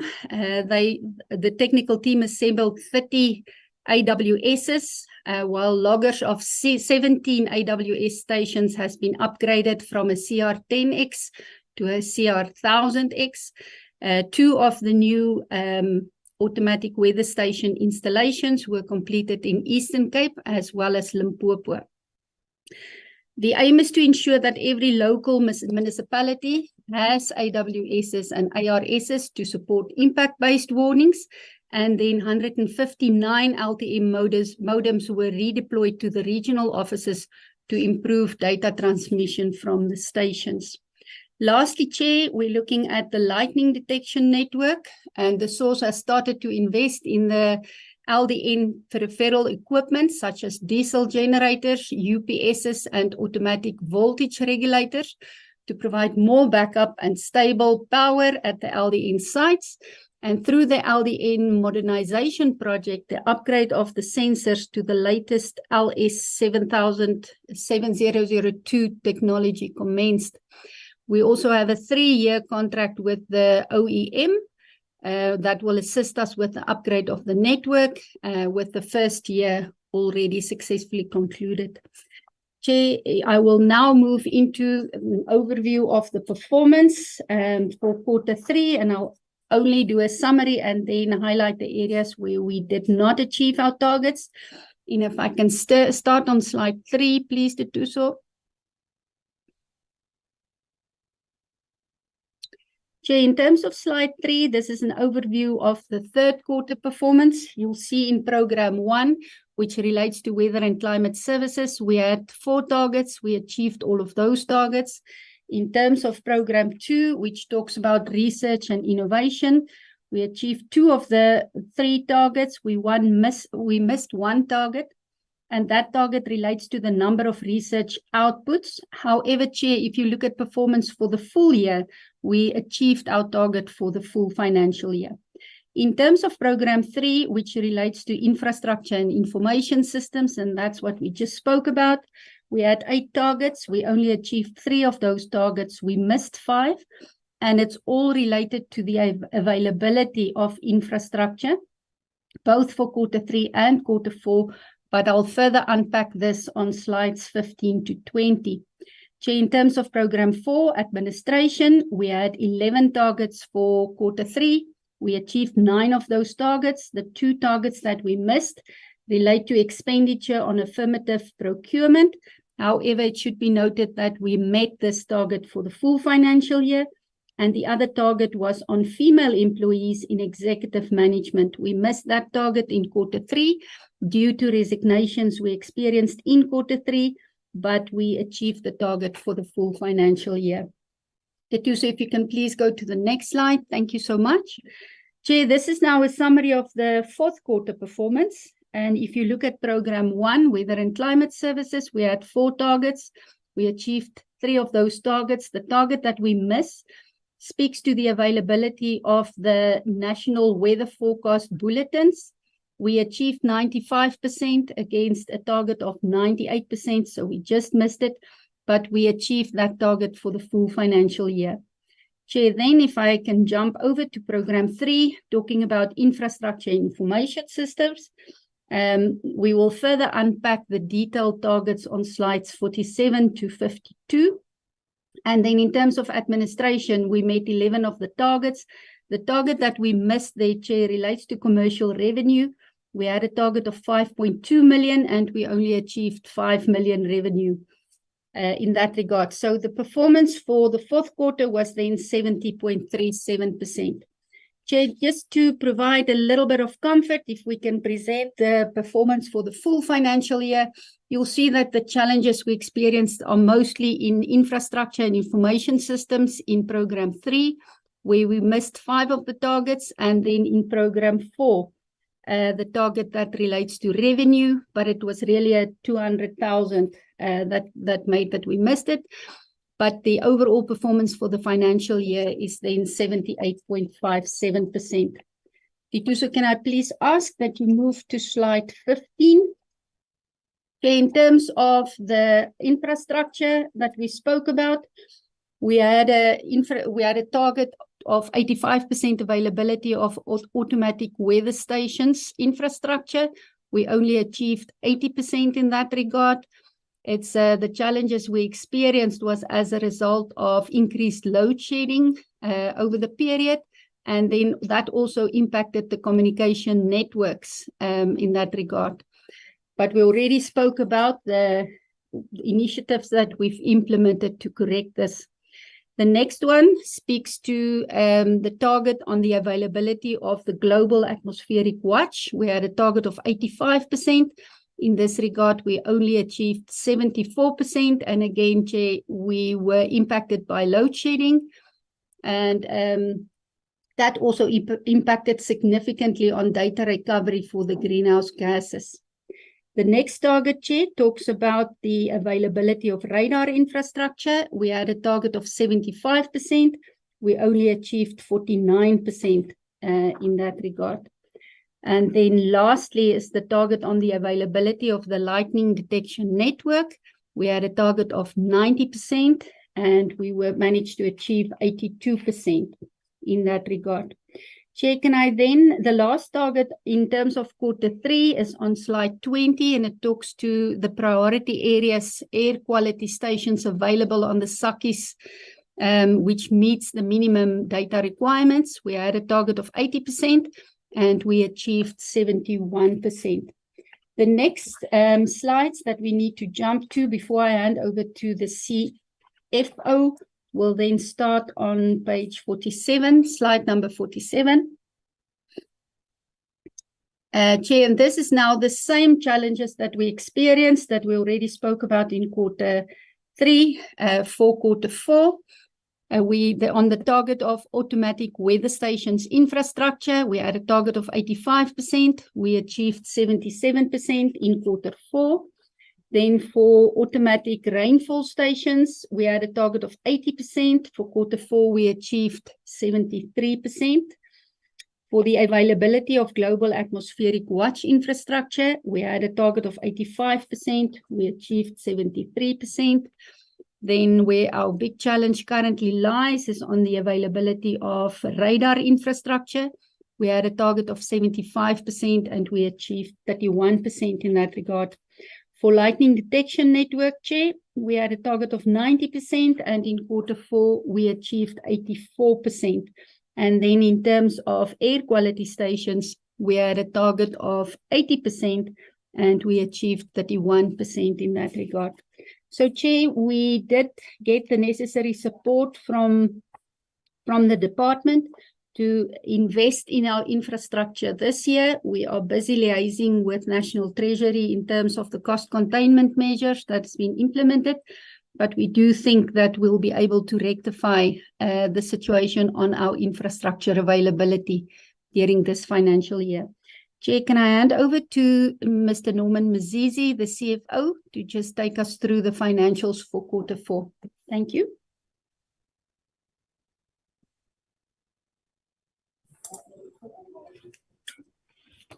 Good day, Chair and honorable members, Deputy Minister,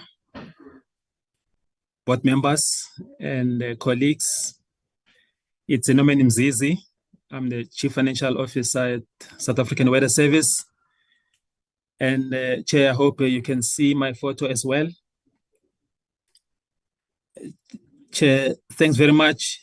As the Deputy Chair has said, the only thing we cannot see is the photo, Mr. Mzizi.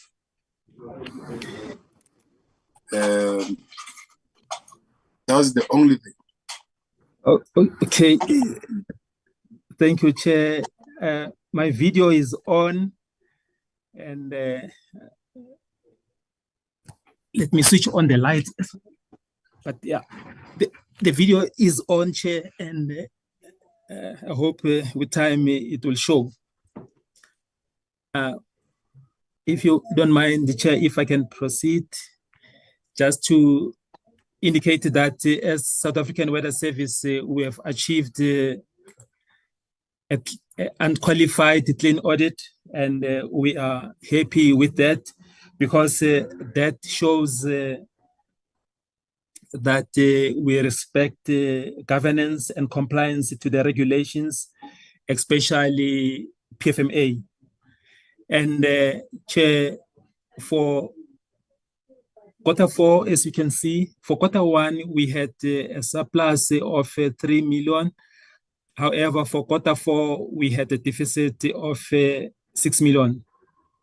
Now, I will start with the revenue. Chair, as you can see, the actual revenue, we are sitting at 531 million versus full year budget of 568 million. And the areas that made us not to achieve the budget is mainly from the donor funds. We were below by 44 million because we had in anticipation that we will have one of the donations that we will get from one of the mines in Limpopo. And unfortunately, they decided that for the financial year of 2022-23, they will record these assets in their books. Now, the challenge with that is if they record those assets in their books, we cannot record them or recognize them in our books as well, because that will be double counting. And then hence, we could not realize that donor funding of about 35 million. And we also were also below on the non-statutory commercial by about 2 million. The actual was 25 million versus the budget of 27 million. And this is mainly from our partners that we work with, that you normally see them. Maybe when you've got an insurance, you see this app that they indicate about the weather on the insurance apps. And those are some of the partners that we work with. And in total, we were below the budget by 2 million for the non-statutory commercial. And then on the statutory commercial revenue, we did relatively well. The actual was 108 million versus the budget of 94. And that helped us to have a net of 37 million below budget. And under the expenditure, we applied the cost containment measurements. As you can see, we are below budget by 6 million. And the main contributor on our administrative expenditure of 10 million, we were below budget by 2.7 million. And on compensation of employees, we were below budget by 1 million due to some vacancies that we had. And we also had impairment of accounts receivable, as well as debtors that we wrote off that were not recoverable of 13 million. And total other operating expenditure, we're below budget by 19 million as because of applying cost containment. The actual was sitting at 139 million. And now in total for the year, we had a deficit of 6.4 million chair. And we also like to thank the support of the department to make sure that we've got enough cash, and then also we are able to meet our liquidity challenges. And with that, Chair, we can go to the next slide. The next slide just provide the details of our revenue. And I've covered this. This shows the revenue, the one that we received from the government. We receive about 70% of our revenue from the government. And the commercial revenue, it's about 30%. And as I've indicated, is mainly from aviation, followed by non-statutory commercial of 25 million. And the total revenue actually is 531 million. And the next slide, Chair, this one just gives the details of our expenditure. And as I said, that we apply cost containment, and then hence we are below budget. And as I've indicated, at the end of Q4, we had a deficit of 6.4 million. With that, Chair, thanks very much. Thanks for the opportunity.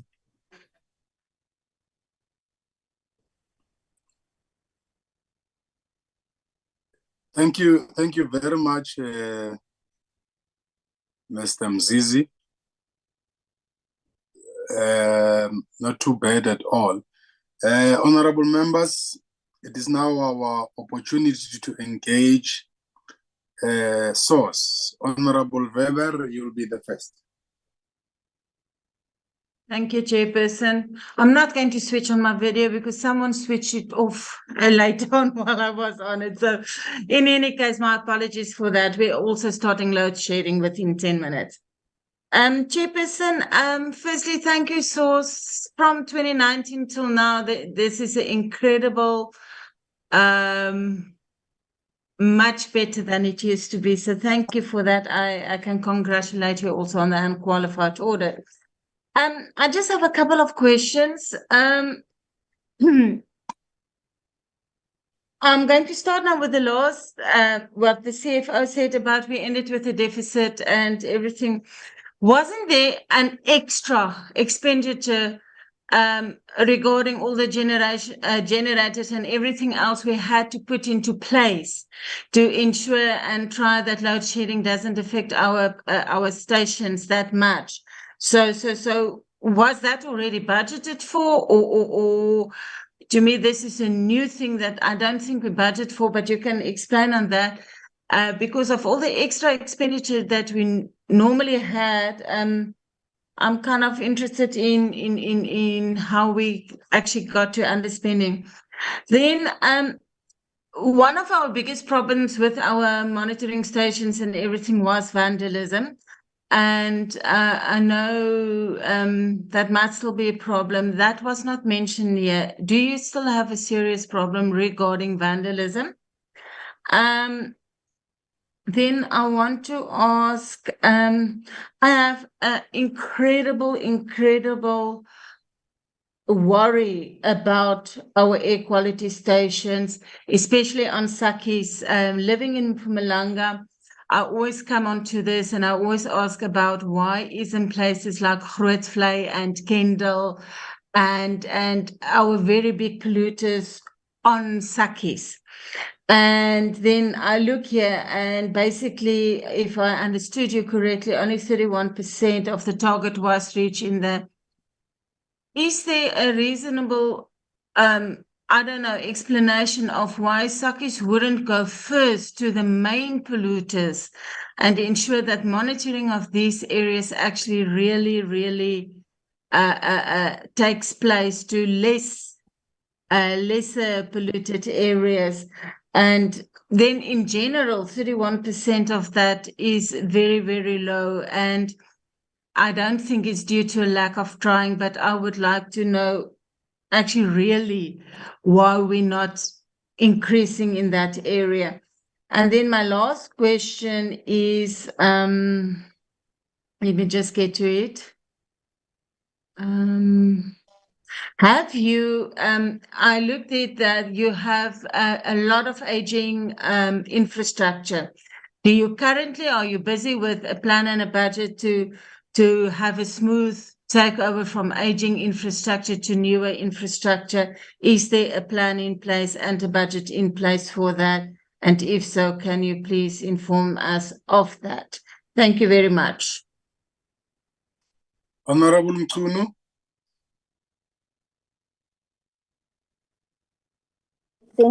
Thank you, Chairperson, for the presentation, Source, and your unqualified audit. Thank you so much.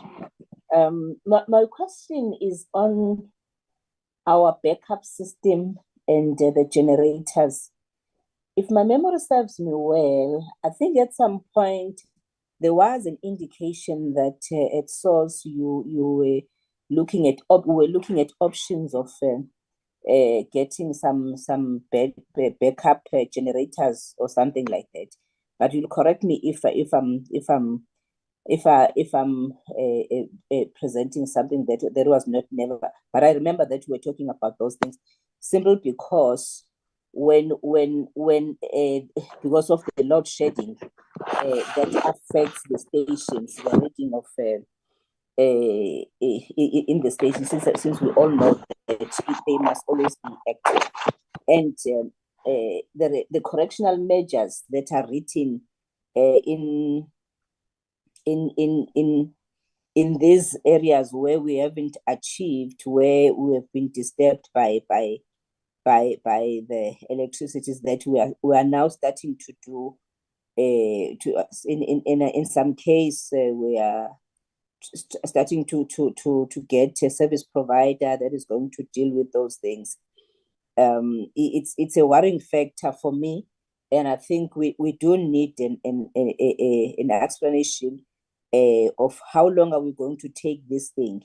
How long are we going to wait until we get these backup generators or batteries that are going to assist us?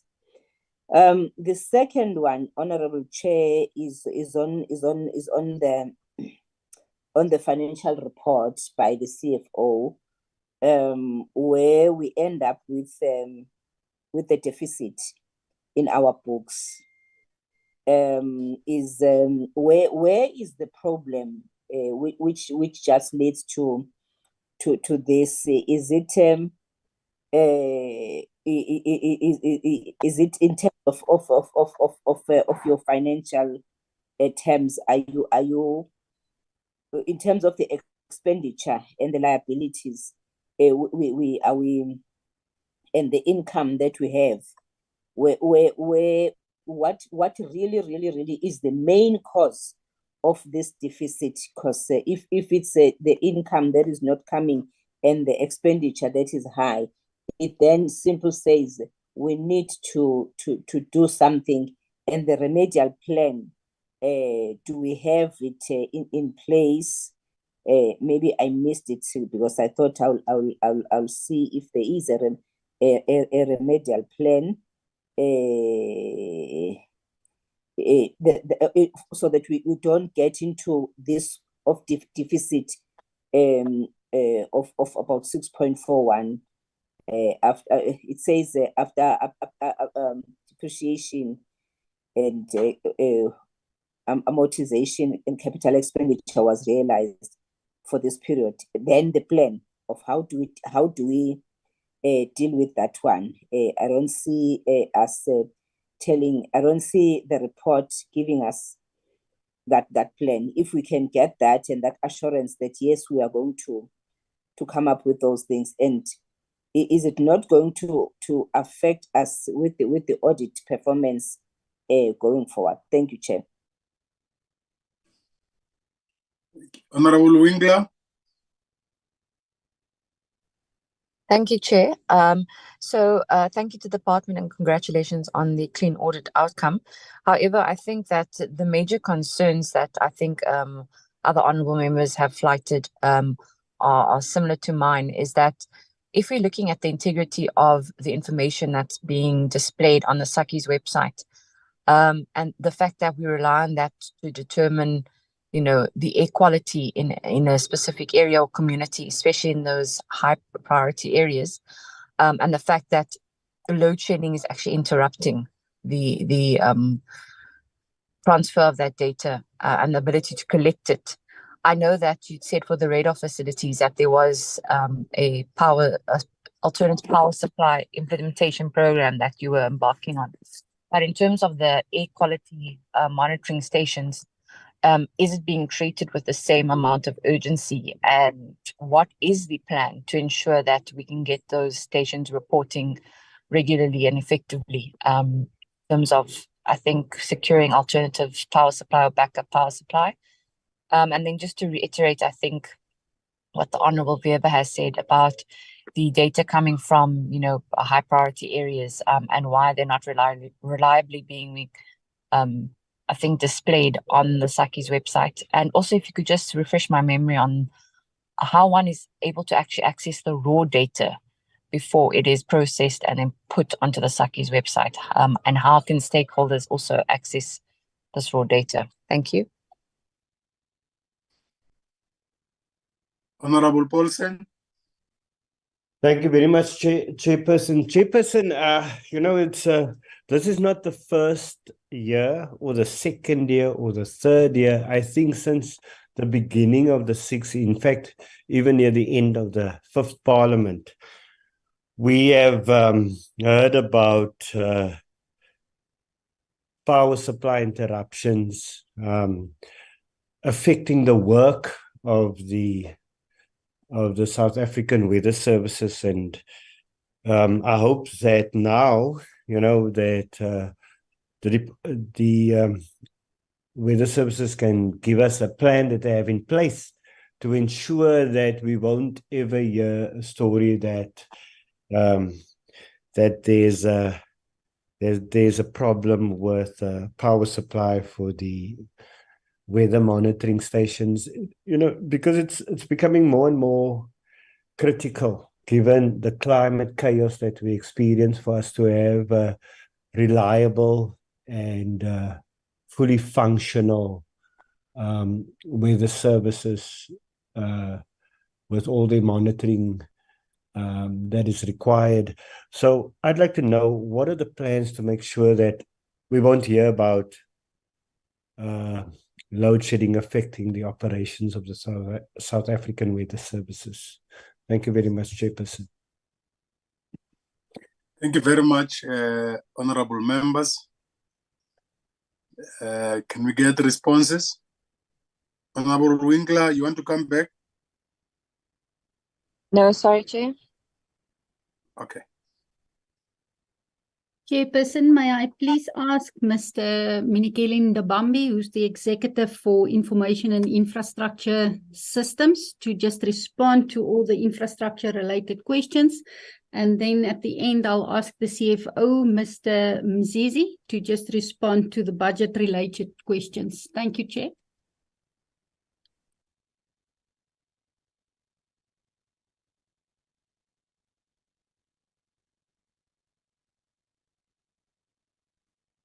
Minikeli? Yes, thank you, Pedro. Thank you to honorable members. Just showed my face, members. I will switch it off now.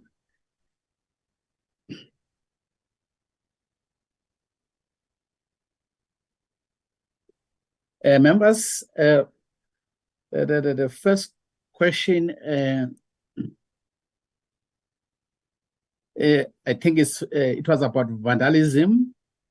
Whether we still have the vandalism a problem. Yes, members, we still have it. So our air quality stations are also affected by it. But also, as we try to put the alternative power on our automatic weather station and automatic rainfall stations, we still had vandalism on the solar panels. So now, for air quality, we are also looking for alternative sites where we can, and also with the automatic and automatic rainfall station as well. So as we put the new sites, we also increase our security. So we still have that. And then I think the other one is about, the member is worried about a quality station in Sakis, only 31% was reached. So hope, ask that this percentage can be increased. Yes, I would also combine with the question, I think, but it was about equality, whether is it also affected by load shedding? Is it also prioritized? I think it was Honorable Winkler. Yes, so this 31% is the station meeting the minimum data requirements. So it is the one that is impacted by the load shedding. So the availability of South African Air Quality Information System, SACIS, as the system is close to 100%. So that the system itself is available. So then now it goes to answer again the question from Honorable Winkler, whether the air quality is also prioritized in terms of backup and alternative power. Yes, there is a plan for it. It is also prioritized. It is being monitored also by the Climate Change and Equality Unit at our department. We work together, so it is prioritized as well. It's just that when you get to these, we also need to just make sure we follow the Treasury and PFMA requirements. But we've got a plan in place. For example, some of the equality stations where they are, some municipalities, they don't have a backup. So then we are bringing our own backup in those areas. And then another question, members, is aging infrastructure. Is there a budget and a plan for it? Yes, members, we do have a plan. I think we have distributed the plan to over about 4 years, aligning to the availability of the budget. But we did share with the committee the radar infrastructure plan. But in addition to that, there is also infrastructure sustainability plan that Pedro alluded to during the presentation. So it is taking all the infrastructure. As we speak, the upgrades and the modernization are taking place. I think the first presentation of Pedro, the acting CEO, also showed that most of the alternative energy and some modernization will be concluded around February, March in the coming year. So we do have a plan, but it's taking time. So it has been staggered over a period of time. And I think, Honorable Mkono, it also talked to your question of the backup systems, backup generators. Yes, we've been talking about this, but then what has happened now, we're looking at the backup, looking at the load sheddings of 2 and 3 hours. So then when the duration has increased, then it changed to another game now, because the backup were just meant for a shorter duration. That's why we've also prioritized the alternative source of power. Even the diesel was eating so much now on the budget as well. So, but we have taken that. We also have got the reporting that we give to the board committee that have been established to monitor the infrastructure. And then I think I've also touched the one from Honorable Winkler. And then, so how the stakeholders can access the raw data before it is input on SAQUIS. On the SAQUIS, the industries or the municipalities, they load the data themselves. So it's getting to the SAQUIS coming direct from the industries. So the data that gets through some quality control is the one of the priority areas meeting the minimum standard. The one now it needs to move to the higher percentage. So if you log in the SAQUIS, you get the raw data. And then Honorable Paulson, yes, you are saying you have been hearing the power supply affecting the data. You hope that this can be resolved due to also its impact on the climate and the climate change. Yes, the plans are there for this financial year. So the alternative source of energy is also there. If you notice also on the radars for the big solars, we're starting this financial year with 3 radars that we have prioritized. But for the backup is for all the radars that is being enhanced. And then in the new financial year, then we will increase the radars for the big alternative source of energy. I hope I've touched to all the questions that are related to infrastructure. And then I thought the first one, Honorable Weber, maybe the CFO will talk to it, the one that talks to the deficit. Thank you, members.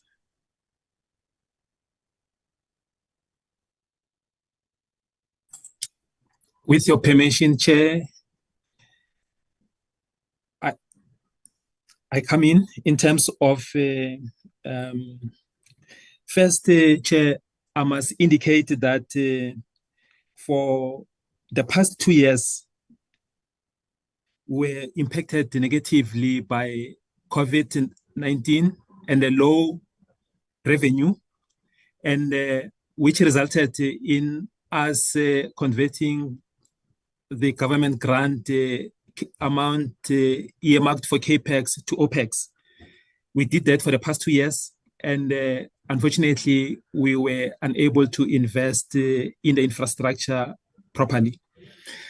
Chair, we are happy that we got support from the department and National Treasury for this financial year, and the following year, we don't have to convert this much needed money for CAPEX to OPEX. National Treasury came to party. They gave us an additional amount of about 124 million that we can use for investing in the infrastructure. Mailbox number 0734. Sorry about that, Chair.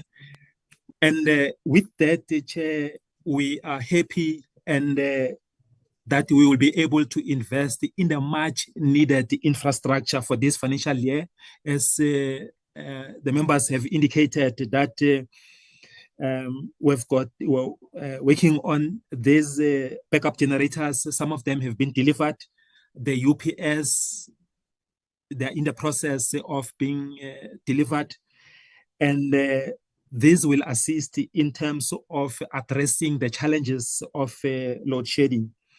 And Chair, I must also indicate that the impact of load shedding initially, when it was stage 2, it was like accept or tolerable.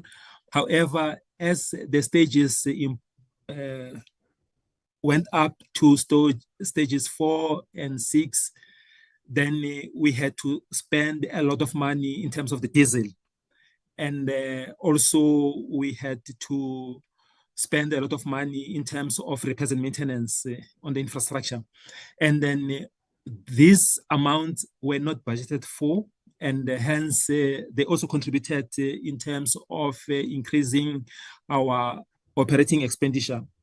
However, Chair, as you have seen, in terms of the revenue, we are below budget by 33 million.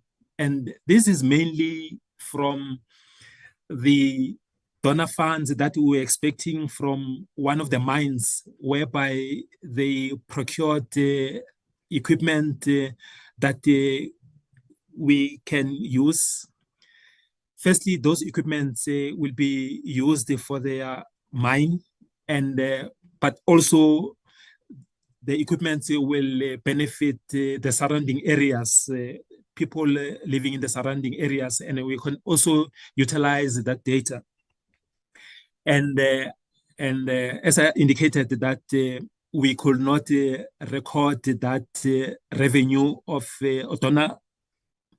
donation of 35 million. We could not record it in our books for this financial year 22-23. We hope that after the negotiations in the following years, we will be able to recognize that donation. But for this financial year, we could not recognize it. It was about 35 million. And then, as I've also indicated, that on the non-statutory revenue, we were below budget by 2 million due to the impact of load shedding, where our partners also had less revenue. However, given those challenges, we saw improvement in the statutory revenue. The statutory revenue is the revenue that we realized from aviation.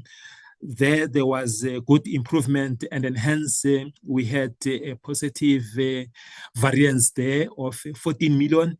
and the net amount was 33 million. And Chair, as an organization, we have implemented the revenue turnaround strategy, and we believe that this will help in terms of improving our revenue going forward. And then also we are looking at how we mobilize funds from partners or from organizations that are prepared to work with us so that we can improve our revenue. Thank you, Chair.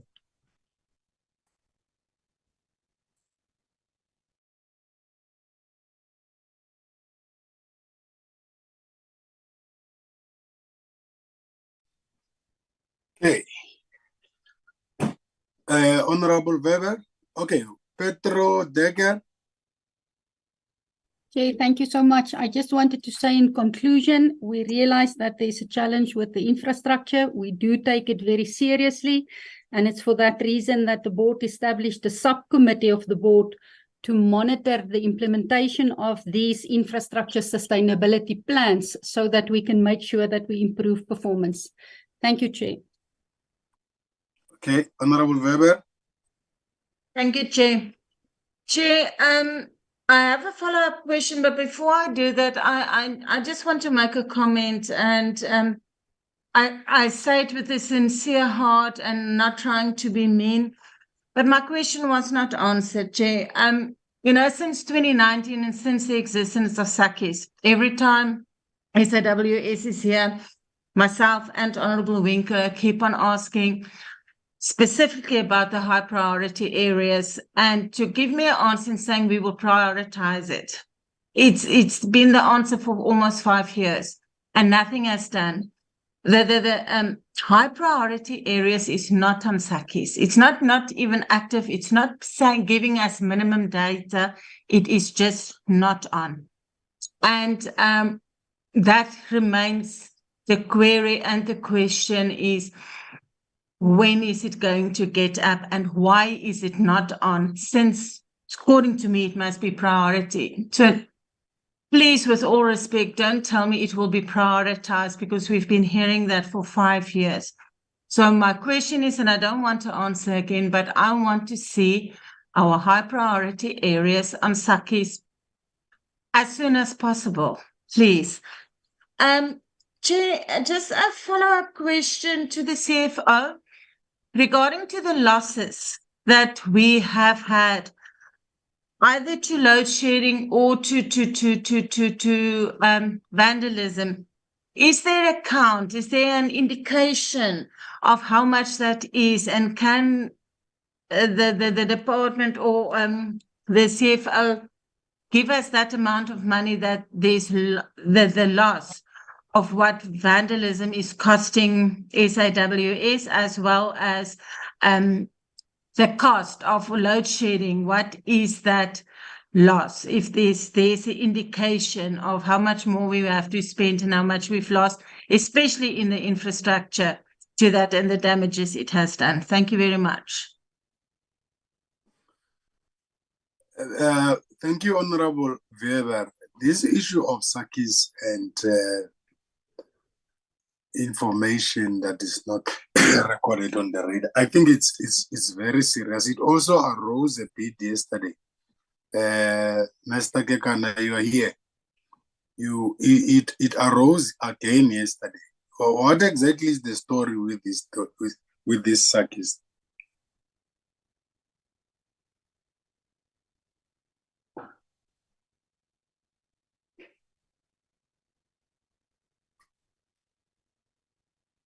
Chairperson? And you want me to speak? Or? Yes.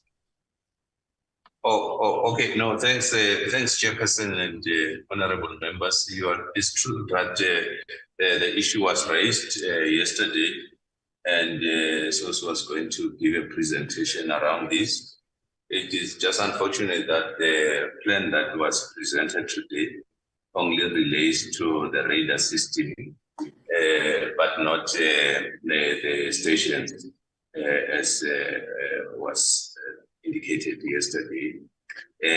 But as sources said, we've been working together to ensure that that particular plan that was not presented today is being implemented. It's just unfortunate that it was not presented today. But in terms of the data on SACIS, I think we've answered this question so many times. There is information on SACIS on high priority areas. I can confirm that there is that. And we've submitted the whole list in previous questions around this. I'm not sure what more needs to be done. Perhaps you might want to visit source to physically see on the system, but we've definitely submitted information on this issue before. Thank you, Chair. Okay.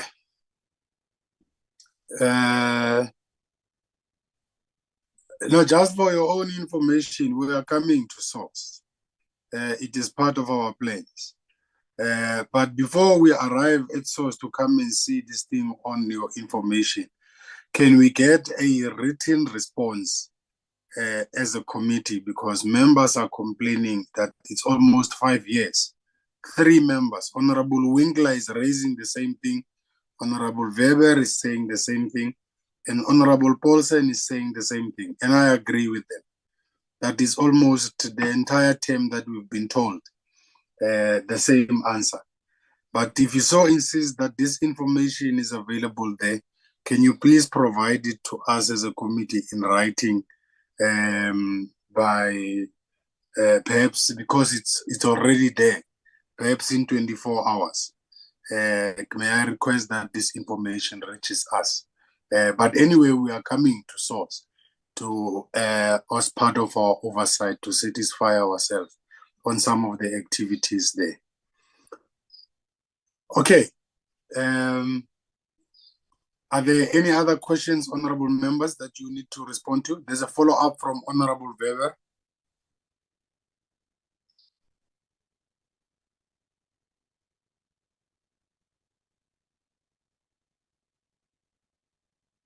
Chair, I have asked it already. It was about the indication of the losses on vandalism and any other losses due to load shedding. How much are we standing at if there's an indication of that? Thank you.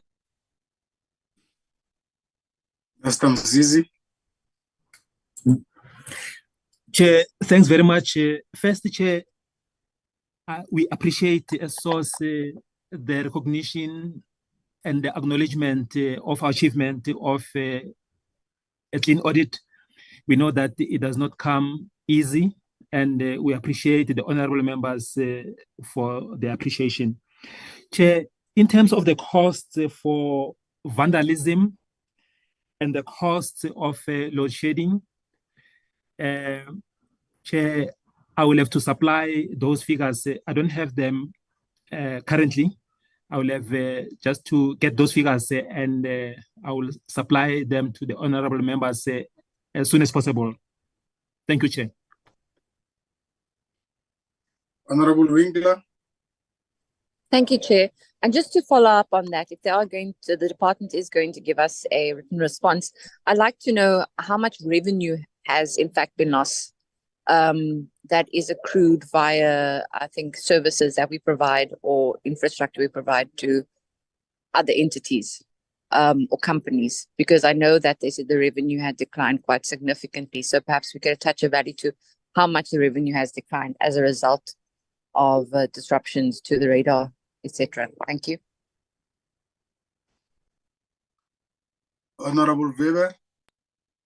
Thank you, Chair. I appreciate the answer that it will be sent to us, but can we give a due date by when they can send it to the secretary so that she can distribute it to us, please?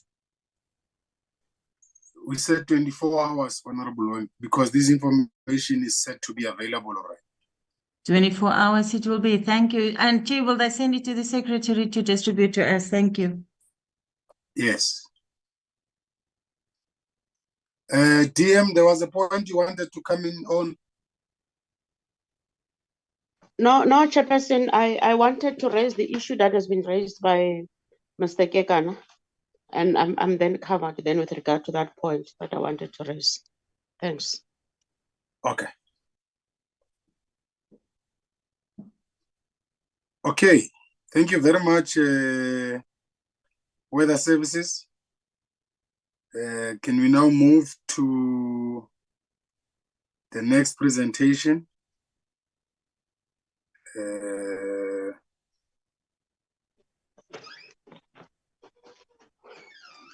Chairperson? DM? No, thank you very much, Chairperson. I have already seen that the chairperson of the board is already on the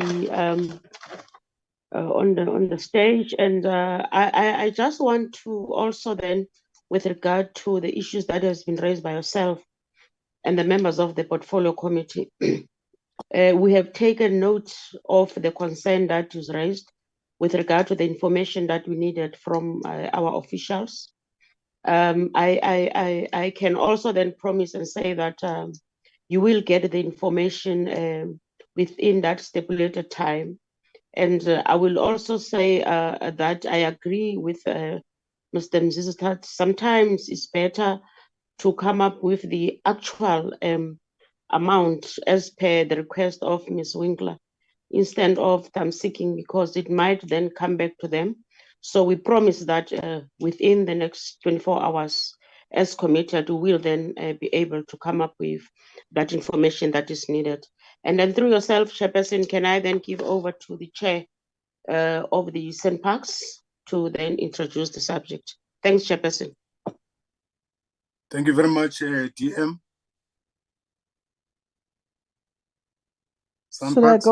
Should I go ahead, Chairperson? Oh, Honorable Chairperson and Honorable members, as well as the Honorable DM, chairpersons of entities that are still present, and the DG and CEOs that are present, and other senior officials from the department and other entities. Let me also greet you this. It is still, it is the afternoon. Chair, I just want to say that I want to make two apologies before I start. The one is that I'm recovering from a flu, so my voice might sound a little bit more hoarse than normal, and I might be getting odd cough here and there, but I hope not. And then secondly, Chair, I have a construction site where I am. That's why I've got earphones. I hope the sound is not going to come through as I speak. I am with two other board members in attendance, the chairperson of the Audit and Risk Committee, as well as the chairperson of the Tourism Committee. And then the CEO, if time permits, will introduce some of the executives in attendance.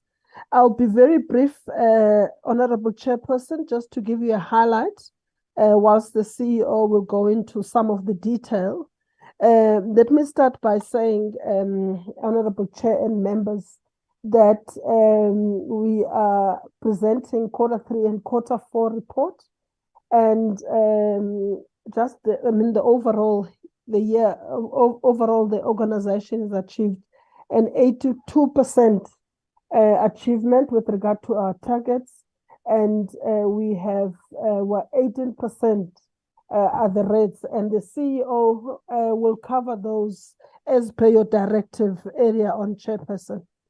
Secondly, Chair, that the work around just on park expansion, some highlights because it is an annualized year, that we've added over 5,404 hectares of land to the national park system, and this is part of the protected area expansion strategy that the country is following, and these have been done added in Ado, Tankwa, Karoo, Table Mountain, and Agalas National Park. The other work that I just want to highlight in this area is, Chairperson, the work around the new Grassland National Park, which is the northeastern side of the Eastern Cape. It is quite an innovative way of us getting or developing a protected area, and at the same time a little bit complex. We also, because we have state, private owners, community land, all being incorporated to form part of the park, and that requires quite sensitive negotiations, and it's an area and an approach that we want to adopt in moving forward in terms of reimagining national parks or expanding our national parks conservation estate. Another area, Honorable Chair, that I want to just highlight is just that we're started now implementation, having adopted the climate change preparedness strategy end of last year, as in like December. But now we started in this year in the implementation process, but we're also implementing our green energy strategy, Honorable Chair and honorable members. And we're starting to install in some of the parks solar panels and other infrastructure to try and make sure that we keep in line with some of the challenges with regard to energy security. It's still work in progress, Chair. I noted it was raised with the other entities, hence I am also covering that issue. The next issue I want to talk about relates to the work. We were here last year, Honorable Chair, when we were talking about when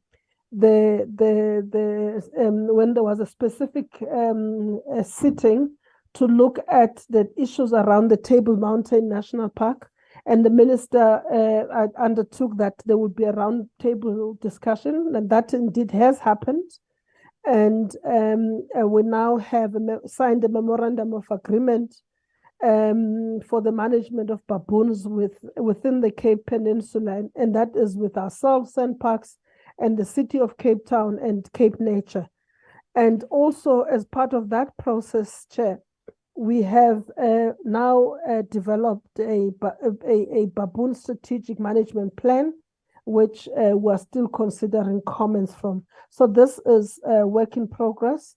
I led a delegation in April this year, Honorable Chair, to meet some of the stakeholders in the Table Mountain National Park, and the CEO a month later also did, in June, also did the same. So we're continuing to do work around Table Mountain and making sure that some of the challenges that have been identified by stakeholders are addressed, and where we are not able to, at least we communicate. On the tourism recovery front, Chairperson, we saw in Q4 that we increased by 42% year on year. And we also want to announce that we're very pleased with the international visitors increase, which was 226%. This is still, Chair, whilst it is a good recovery, it's still 50% below the pre-COVID level. So we still got a lot of work to do to try and get to the 2019 figures.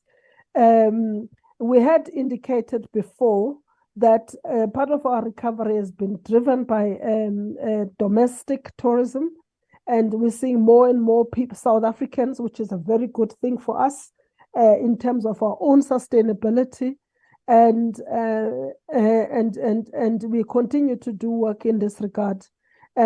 Just to say, Chair, I don't know, maybe you might have picked up in the media or social media that we have Parks Week again from the 16th to the 24th of September.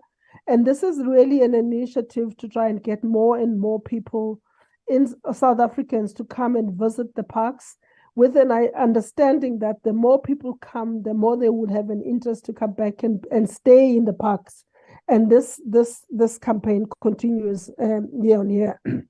Our work on infrastructure, Chair, continues, and And just to say that we also we had reported when we came to speak about the APP, some of the issues challenges we faced around the floods in the Kruger National Park. So part of the work that we're doing is to make sure not only we're dealing with backlog maintenance and new infrastructure, but also dealing with some of this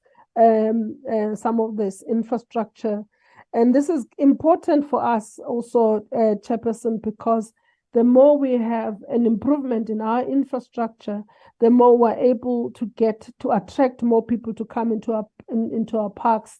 And the committee would be aware that also we've had also in some instances some people complaining about the quality of the infrastructure. This is work that we're doing, and we continue to do that. On the financial front, Chair, let me first say we've also achieved an unqualified audit, and we're also seeing an improvement in our finances.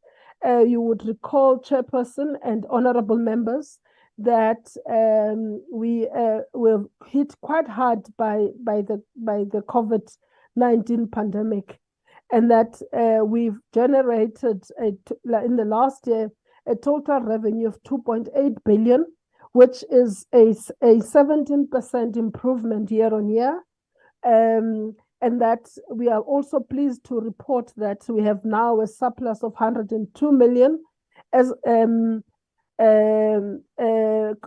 the end of the financial year, compared to a deficit of 253 million this time or the previous year. Chairperson, I know we've been in trouble here in Parliament on the issue of executive appointments. We have, when we came here to present, the committee raised the issue of appointments and acting. And Chairperson, I'm pleased to announce that we've now appointed a chief financial officer who is in attendance, Ms. Priti Makukule, and then appointment of the management executive for conservation service, an internal candidate, Dr. Howard Hendrickson. I think he'd been to the committee before. Just to say, Chairperson, that now we have, as part of our EXCO, a female CEO, a female COO, and a female CFO, and obviously a female chair. So we're making progress in that regard. And with regard to the managing executive tourism development, we are in the advanced stages. This will be the person who then replaces the CEO who was appointed as an internal candidate. Last but not least, Chairperson, let me also say that we also announced on when we came to present the APP that we are doing some work around Vision 2040, which is really not, it was really about a couple of things. One, in responding to some of the policy directions that the department has taken with regard to the work around the high-level panel and the white paper, but also to try and enthuse South Africans to also work with us in co-creating the South African national parks that South Africans want. So we've been, the minister launched this in early April 2023, and we've been hard at it in consultation with various stakeholders, and the work continues, and we hopefully at some point we're going to come back with a process that has been totally consulted with a wide range of stakeholders as possible. Chairperson and honorable members, let me then hand over to, with your permission, to the CEO, who will then take us through the red areas as you are directed. Thank you very much, Chair.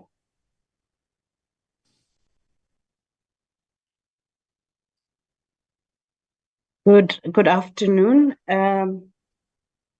Deputy Minister, Honorable Chair, honorable members of the committee, chairpersons of the entities that are with us today. CEOs of the entities as well as their teams. I'd like to also greet the acting DG, DDGs present, and all other colleagues. May I request that the presentation gets flighted? And as per your directive, Chair, we will focus on the reds. I will then also request that the CFO, that our new CFO that the chairperson has just introduced, presents Q3 and Q4 of the financials at the end of my presentation. She will also present issues to do with the audit. I see we are still waiting for the screen. There we go. Okay. Thank you.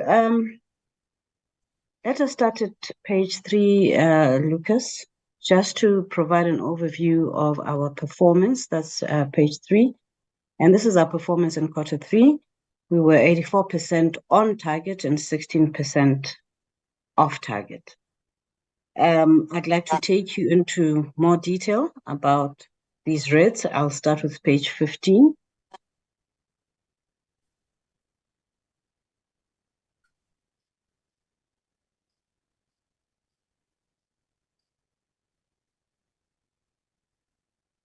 Okay, I'm looking for page 15.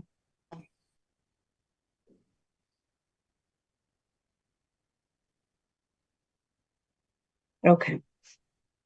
We have not been able to reach the target in Q3 for the number of hectares of degraded land under rehabilitation. And a lot of that had to do with the fact that we had disruptive rains, late rains, in Kruger National Park, which is the bulk of where the land that required rehabilitation is. And then in Golden Gate, we found that we had low density of initial clearing. And that led to us not meeting that target for Q3. Slide 33, which will then be followed by 42.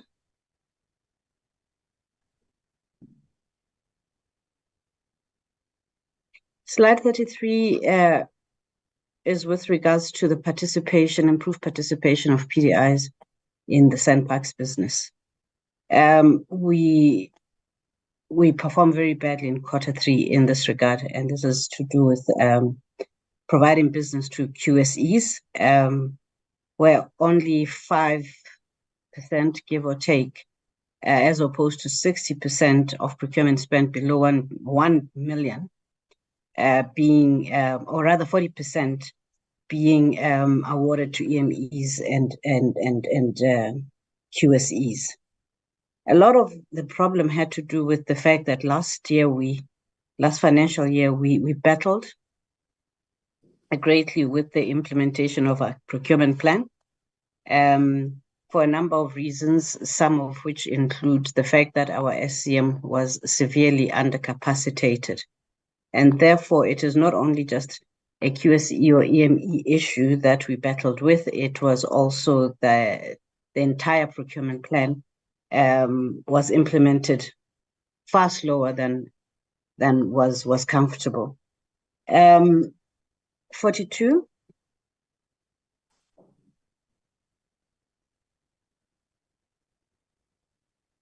Resource mobilization, also off target. Our target was 20 million. As much as it was not a huge difference in terms of variance, we managed to raise 13.7 million, but on a cumulative basis, in terms of the annual target, we found that it is 82.1 million cumulative. So we are off target for the quarter, but for the financial year itself, by Q3, we had already edged very close to our annual target. 44. The issue of wildlife sales is very critical as a secondary revenue source for us, and we had intended to increase our efficiencies with regards to auctions and sales of wildlife, and to this end, we had plans to procure a system, an online system that allowed us to undertake online auctions, but we were not able, or we're not successful in concluding that particular procurement by Q3. And in addition to that, we also had a challenge in any case of the number of animals that were available for sale because of the droughts that had hit or had been hitting for a consistent period Eastern Cape. 45.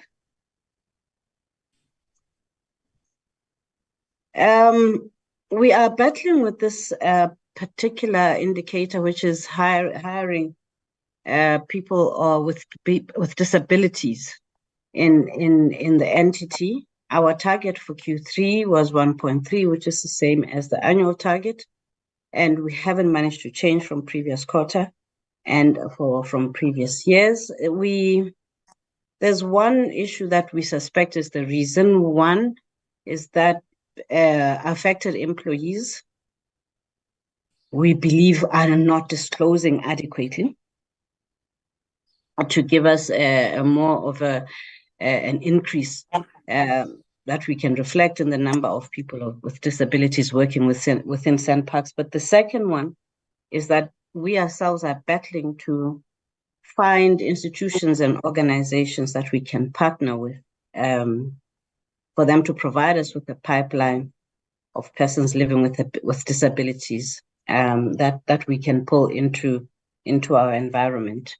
However, we have not given up, but it is a challenge that we're constantly trying to be innovative around. Slide 49. Thank you. In the past financial year, and here we're making reference to Q3, we had a target with relation to the percentage of the Human Capital Management Annual Implementation Plan being implemented, and that target was 95%. So that was the annual target and as well as the quarterly target. But by Q3, we were still battling to get the HCM strategy approved internally by both EXCO and the board, primarily EXCO. Not that the strategy did not exist, but we put it through quite a thorough scrutiny, and for 2 quarters it was returned for amendments. So there was no opportunity for us to even begin the implementation of the plan formally. If I may state that, you will see why I say that in Q4 formally and report on it formally, because the strategy itself had not been formally approved. 51.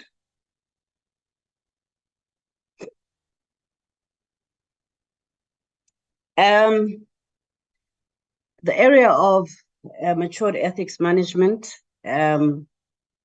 with a rating level 4, which is according to the DFFE governance maturity framework. We're also off target. 65% was our implementation. 85% was our implementation plan target, and only 71% was implemented of the approved annual maturity plan. There were key areas of work, and this is a result of there being key areas of work related to the development of the Code of Ethics, which were delayed. And those really revolve around the extent of ethics consultation in the organization, and to ensure, because this process of ethics consultation and ethics constitution which has to be co-created with employees, is very critical to ensure that, firstly, we're giving employees an opportunity to express their expectations for the ethics, its code and related issues, and as well as for them to have a full appreciation and embrace the ethics of the organization so that they can live them on a day-to-day basis. And that brings us to the reds in Q3. I'd like to move to the reds in Q4. That will start on page 61.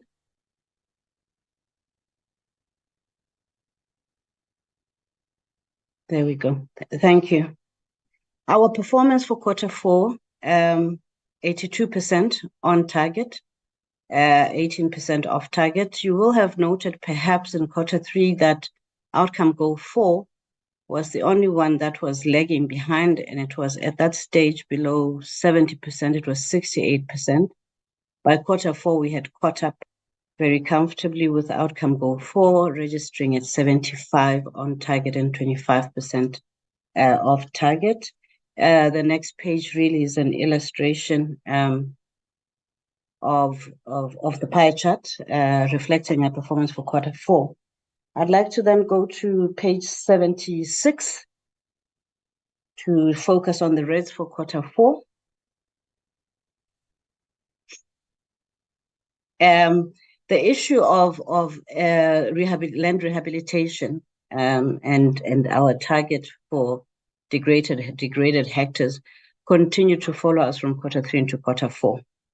And it is an issue that we still, at the end of that financial year, for the same reasons as I outlined in Q3, we still had not had any much by way of success in achieving our targets. Page 77.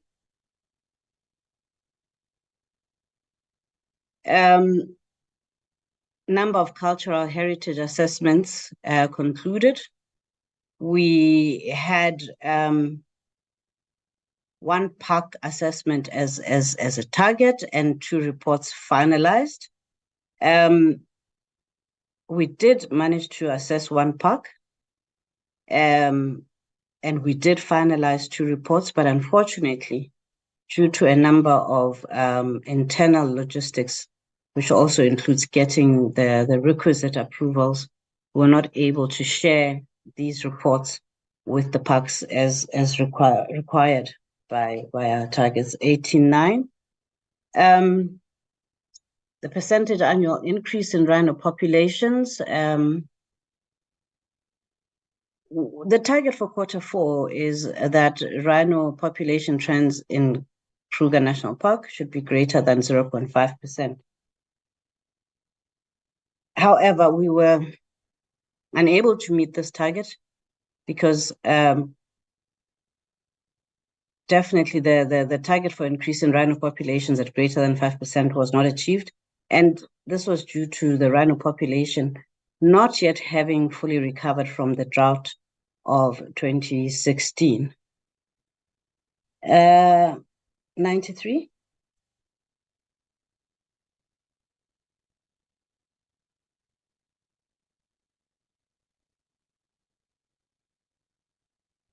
The issue of QSEs, EMEs, I did speak at quite a little bit of length when I was sharing Q3 performance, and the situation did improve in Q3. We moved to 10% of our procurement awarded to QSEs. However, we were still nowhere near the 40% target. For the same reasons that I had outlined for Q3. This issue, which is very imperative to our transformation targets and agenda, continues to be critical to SANParks. And as much as going forward, we may adjust the numbers, I would like to assure the honorable members that it is still a matter that we will be driving very strongly going forward. 94.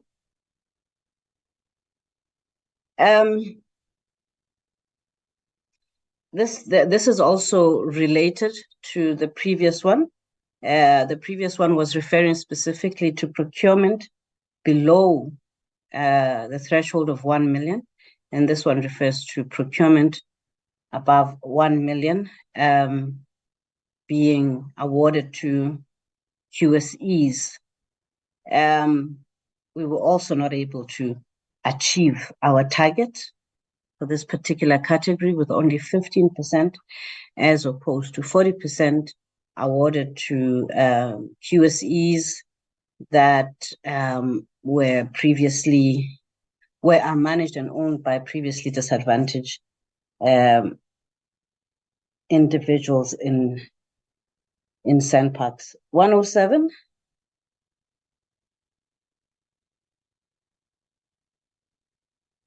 Yeah, we missed 107, I think.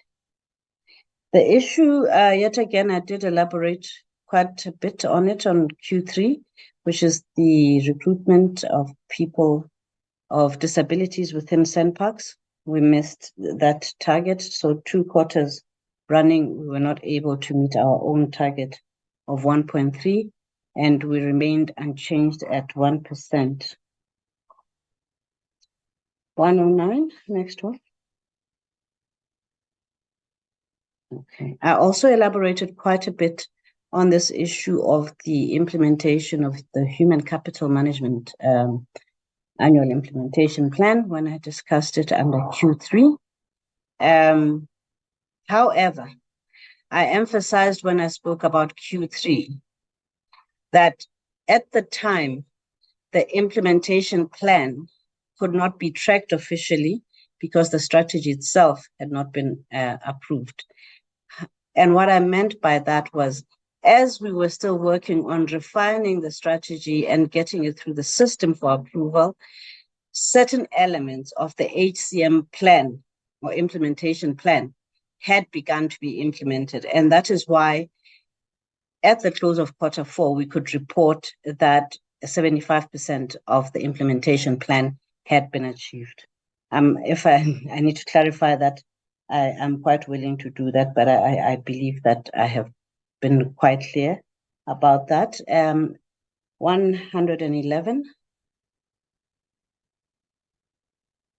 The SANParks digital strategy project is a major project for us, and it was targeted to be fully implemented in that past financial year, which of course includes Q3 and Q4.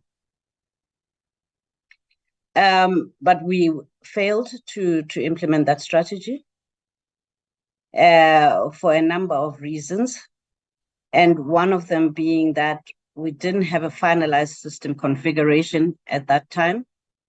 And we had not developed integration between some systems which were critical to drive the strategy. And in addition, we had not completed our user acceptance testing.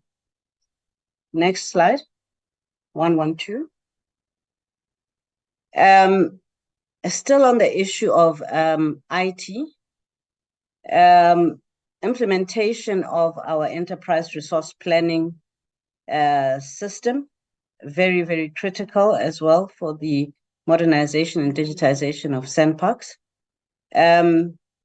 Our target was procurement related, and we had to ensure that by Q4 we had awarded the service provider and appointed service provider that was going to run the ERP system for us.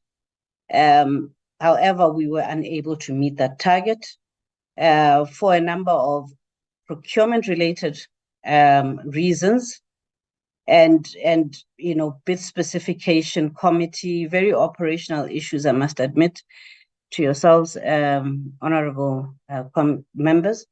But nevertheless, it is still connected to issues to do with some inefficiencies that we are working on in our SCM department. And then the last one is 113.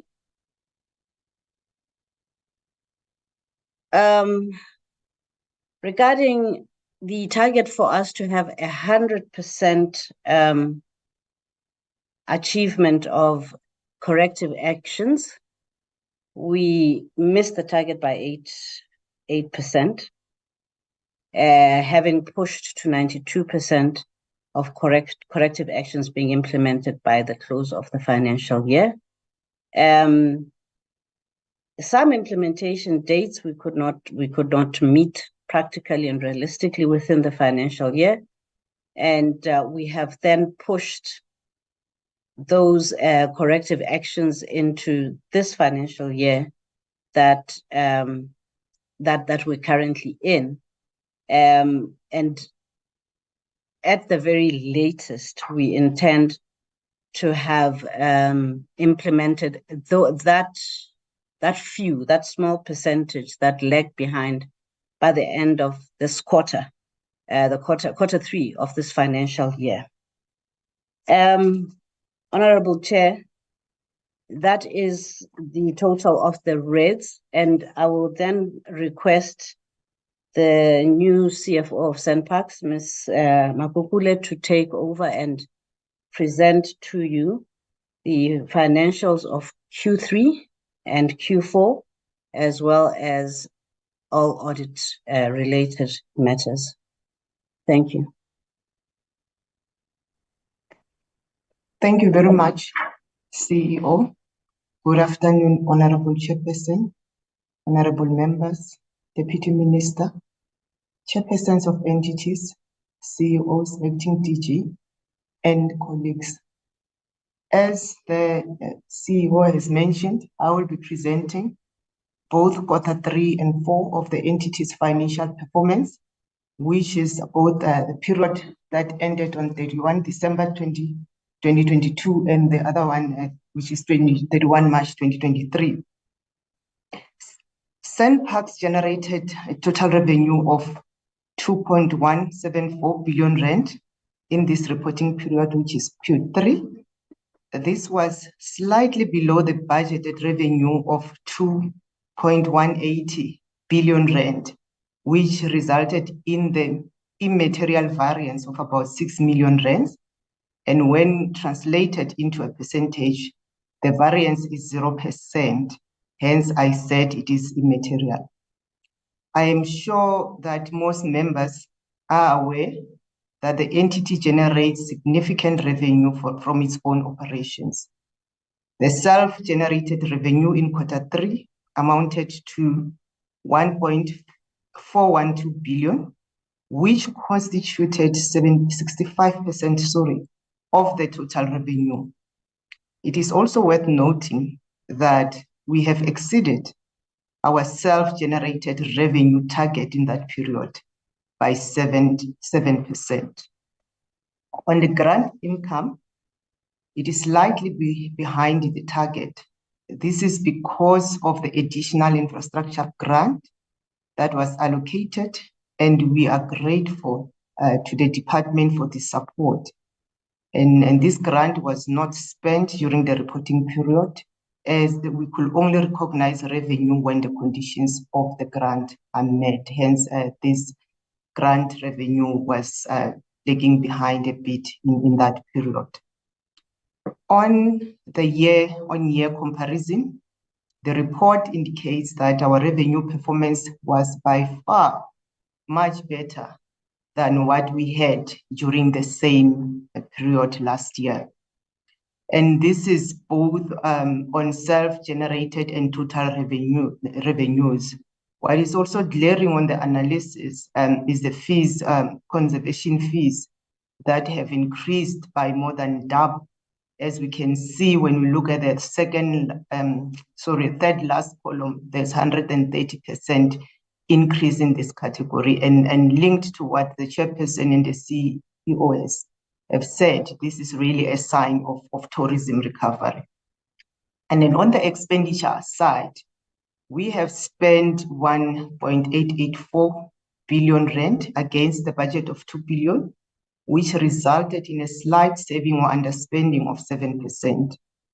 The human resources costs were slightly more than R1 billion, and it can be seen on the report that this is the highest expenditure item. We have high costs in this area of HR because SANParks is a labor-intensive organization, and therefore there is a direct correlation between the HR cost and our ability to generate revenue. And on the year-on-year expenditure comparison, the expenditure for this period is slightly higher when compared to the same period last year. And we can see that our maintenance and operating costs rather went slightly up in this period. This is because of the increased tourism activities.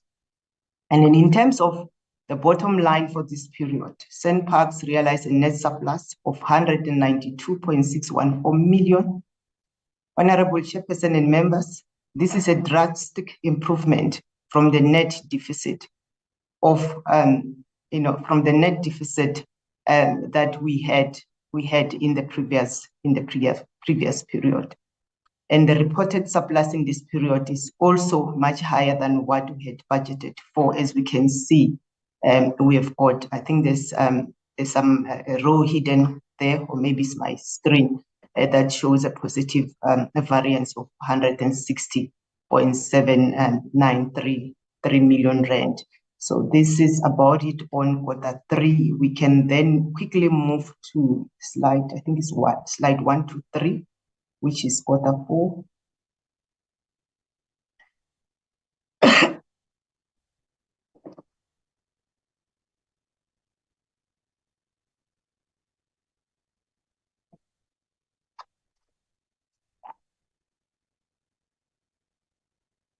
Thank you very much. Honorable Chairperson and honorable members, this is now a financial report.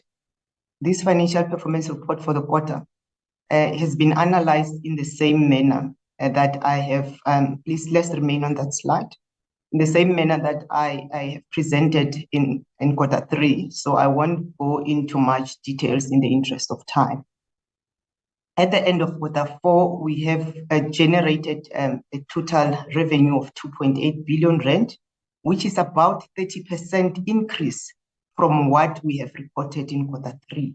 Then really, it really shows that we were increasing progressively. 30% is even more than the typical straight line 25% for the quarter. And both main revenue sources from our self-generated and grant revenue have increased. And on the self-generated revenue, same as what we have said in Q3, but this is even a little bit more, that we have exceeded our revenue target by 15%. And these are indeed positive news.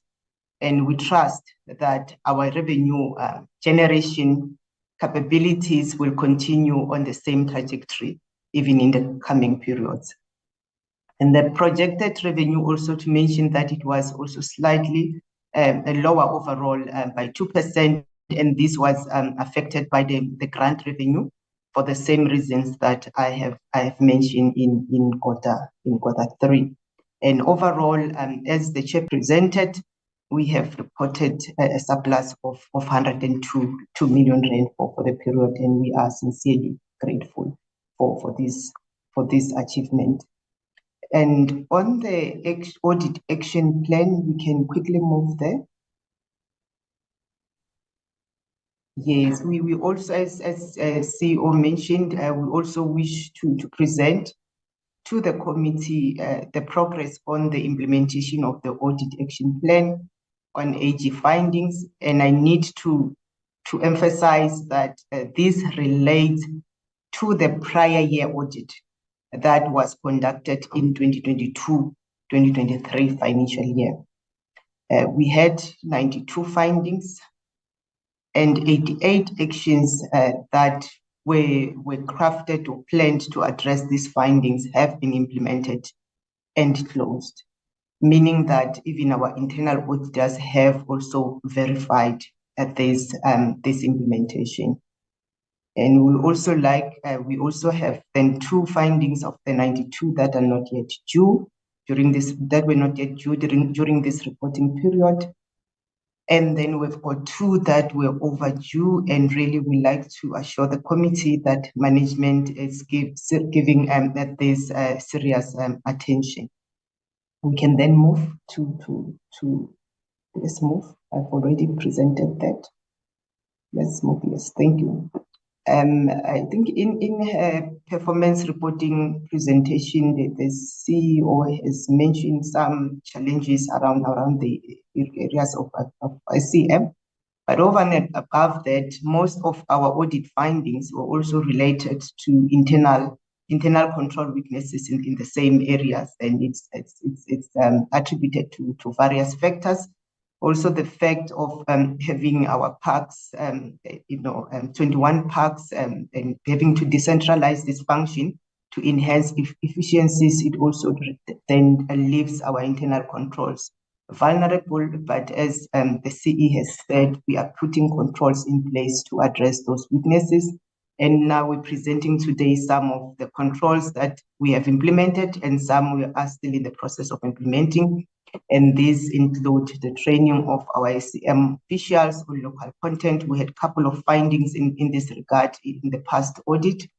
And also the improvement around the contract management. We also exploring the possibility of utilizing the contract management tool so that we can automate this area as opposed to the manual processes that was previously implemented.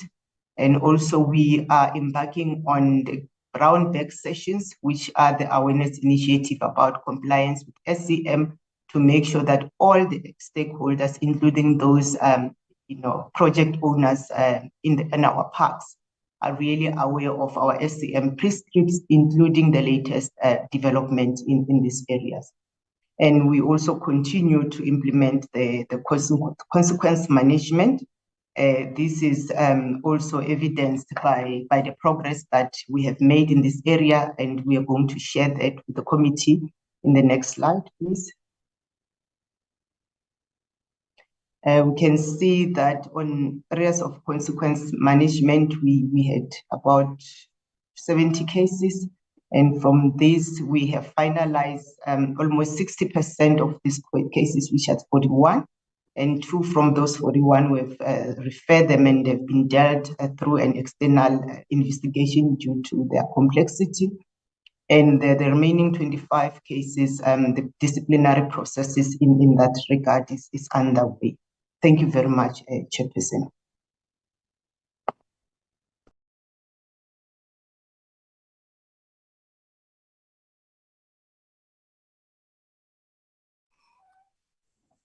Thank you, Sampax. Honorable members, that's the report from the South African.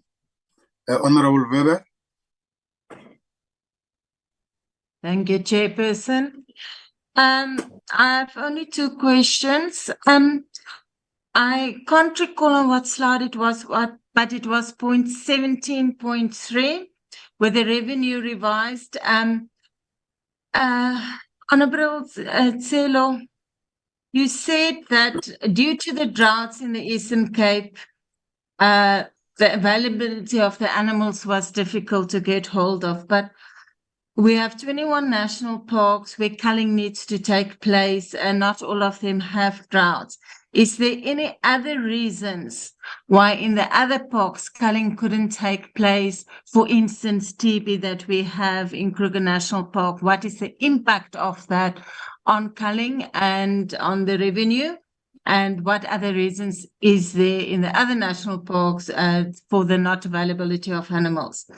And then my second question is on slide 77. Slide 127. Your consequence management and addressing the ASAG's, the AGSA's report. I just want to know, I like what you guys have done and I like those 4 points, but I would like to add a 5th point, although that might not have to do with the AG. and that is that there's a problem with tenders in the long process it takes. It's almost a year process of whether it is appointing people in into vacancies or things like that. But there's a very long process that it's almost too long to be a year without either filling a vacancy or getting a tender. Is there a way you guys are addressing to speed up the process of the tender process to just speed it up? Thank you very much.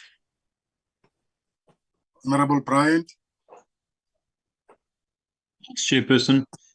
Chairperson, 83% is not a great achievement. I think we can agree that Sandbox certainly should be doing better than 83% of targets reached. And I've got a couple of questions. I think the first one is in terms of those QSES targets. It was said that there were issues with supply chain management, and that's the reason those targets weren't achieved.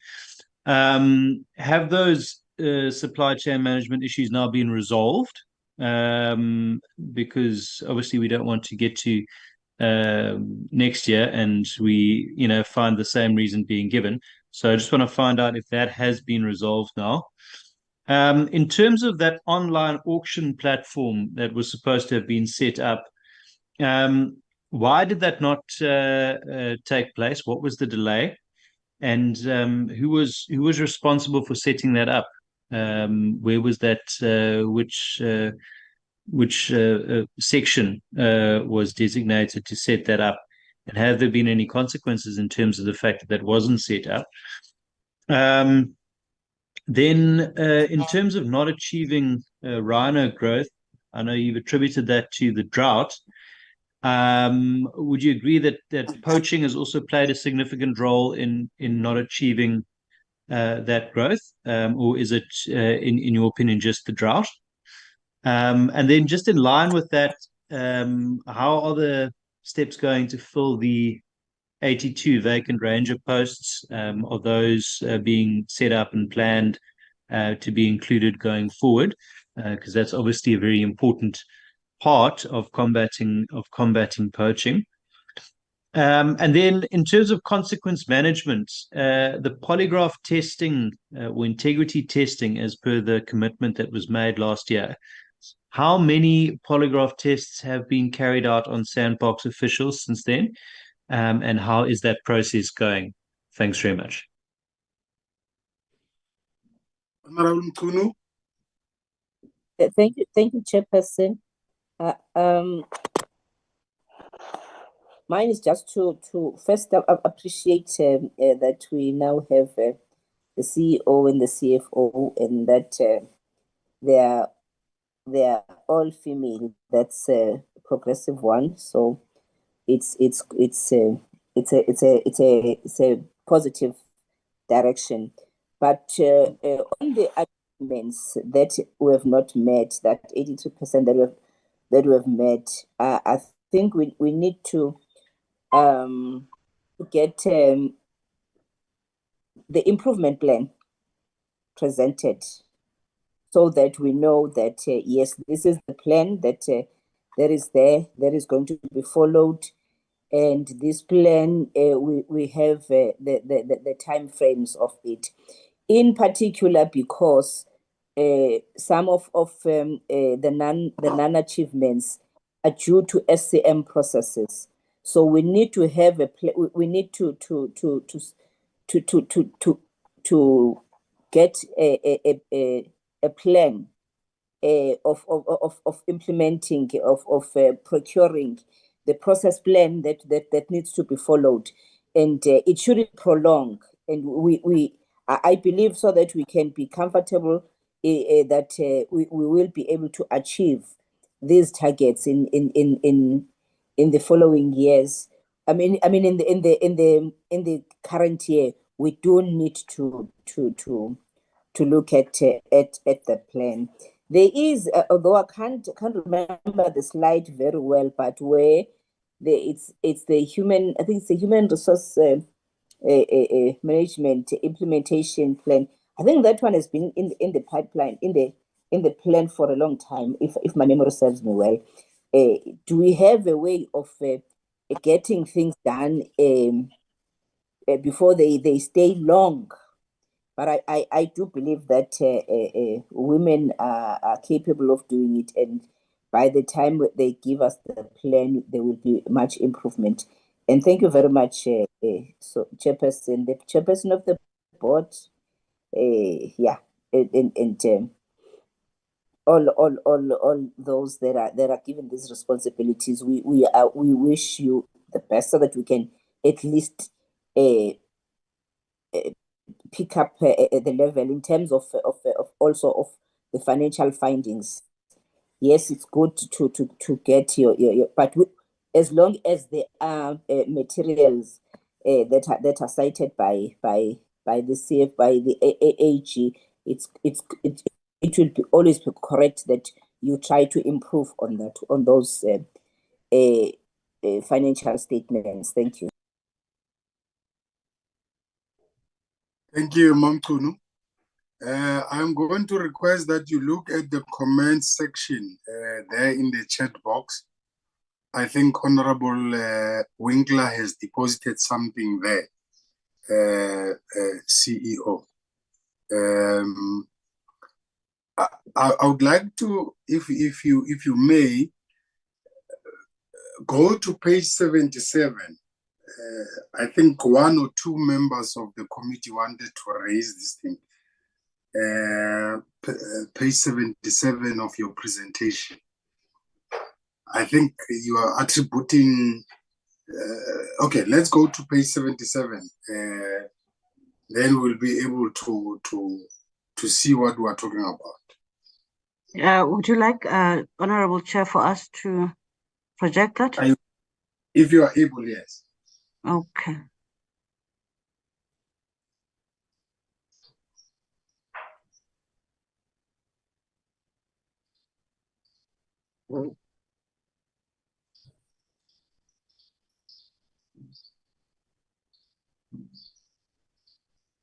Page 77, Lucas.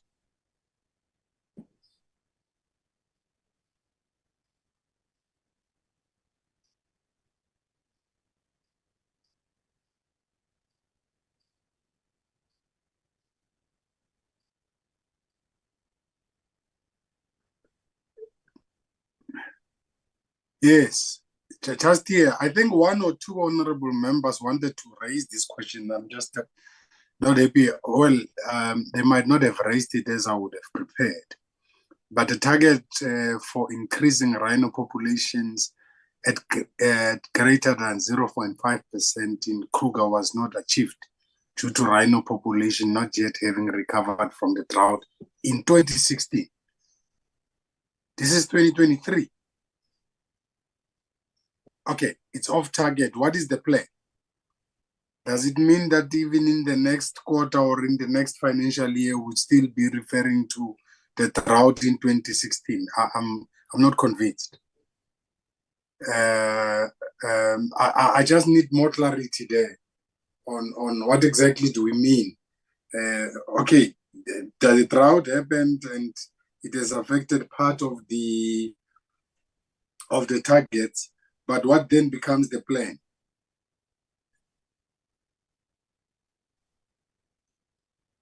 Chairperson, I know I'm out of order. Can I say something?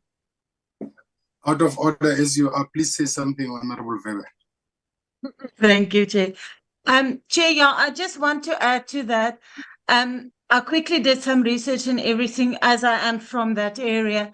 And the drought already in 2020, Sandparks has distributed a letter saying a big comeback after the drought and things are well. So since 2020, the circumstances for rhinos and all animals and the vegetation since 2020 was viable for growing forward. So if you give a 1 or even 1.5 years for rhinos to recuperate, I mean, the drought was not until 2020, it was until 2018.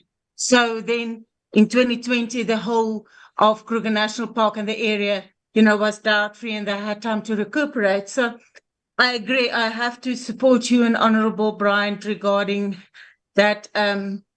There is actually no reason for birds not, for runners not growing due to the droughts. Thank you.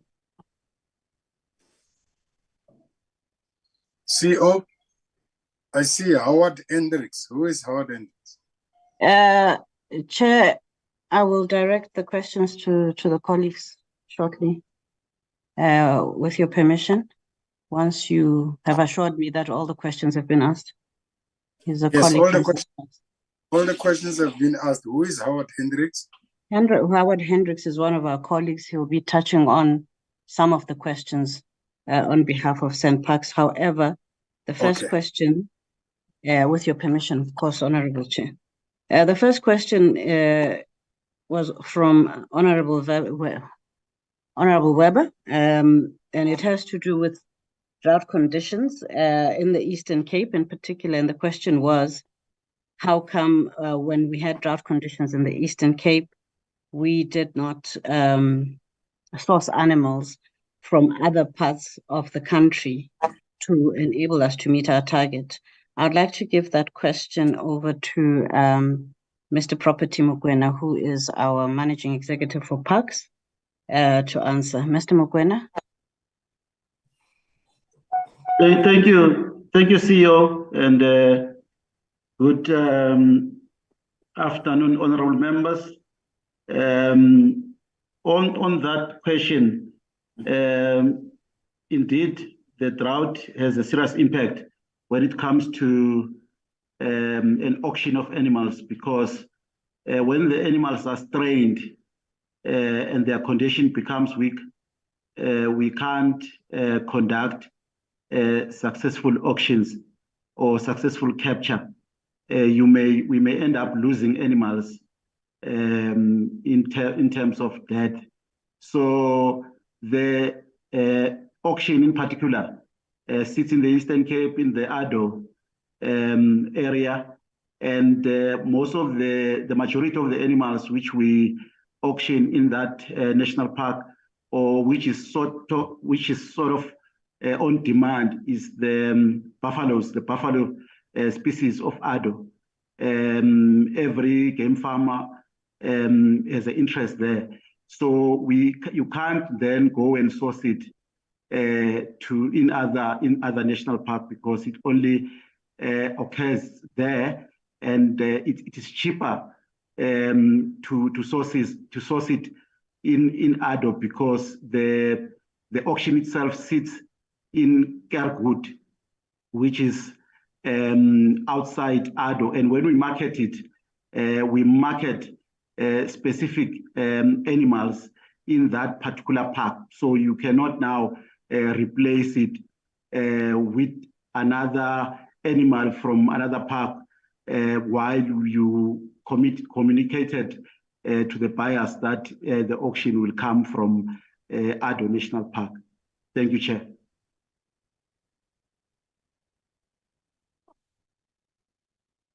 Thank you. Then there was a question on our vacancy management process and our tender processes, tender management processes, and the point being that they are very long and can take up to a year. With the vacancy filling process, Honorable Weber, I cannot say that we have a solution as yet. The solutions that have been looked at may or do actually have a financial impact on us, because it's the only way we can speed up our recruitment and vacancy management process is to solicit external help, and that comes with costs that we have been trying to avoid. However, it is squarely a function of limited resources in HCM as well. In much the same manner that we have been referring to the resource deficiencies in SCM, supply chain, which also in the main are the ones that are at fault in terms of creating a very long process of starting and ending tender processes. But that we have found a part solution to, one of them being that prior to officials adding a project to the annual procurement plan, they have to at least present draft bid specifications. So that then ensures that by the time the tender process begins in earnest, it does not begin with the bid specification committee process at point A. That we start the process having gained some relative mileage. And we are hoping that is going to also, number one, make us more efficient in implementing our procurement plan, but also to shorten the process itself. You had asked a question about consequence management in the same vein, Honorable Weber, but I didn't quite understand it. Perhaps you can elaborate on that one. I'm not too sure, Honorable Chair, how to deal with that. But then I can, if I may, move on to the next question. And that had to do with the delay pertaining to the procurement of an online auction platform for our wildlife sales. And the question was, has there been any consequence management? Which section was responsible for procuring this platform? I can answer that there hasn't been any consequence management, firstly, because we could not, there isn't any evidence of negligence. This was yet another, how can I put it, another outcome of the inefficiencies that we have been so transparent about in our supply chain process. So there is no negligence per se from any official, unless we can be proven otherwise, but it is but one of the projects that have suffered due to those inefficiencies. In which section? It is a project that is managed through our corporate services division. The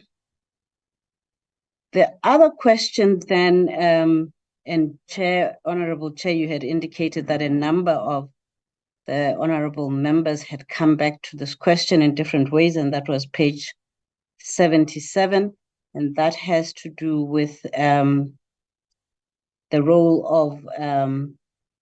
of both the drought in inhibiting population growth.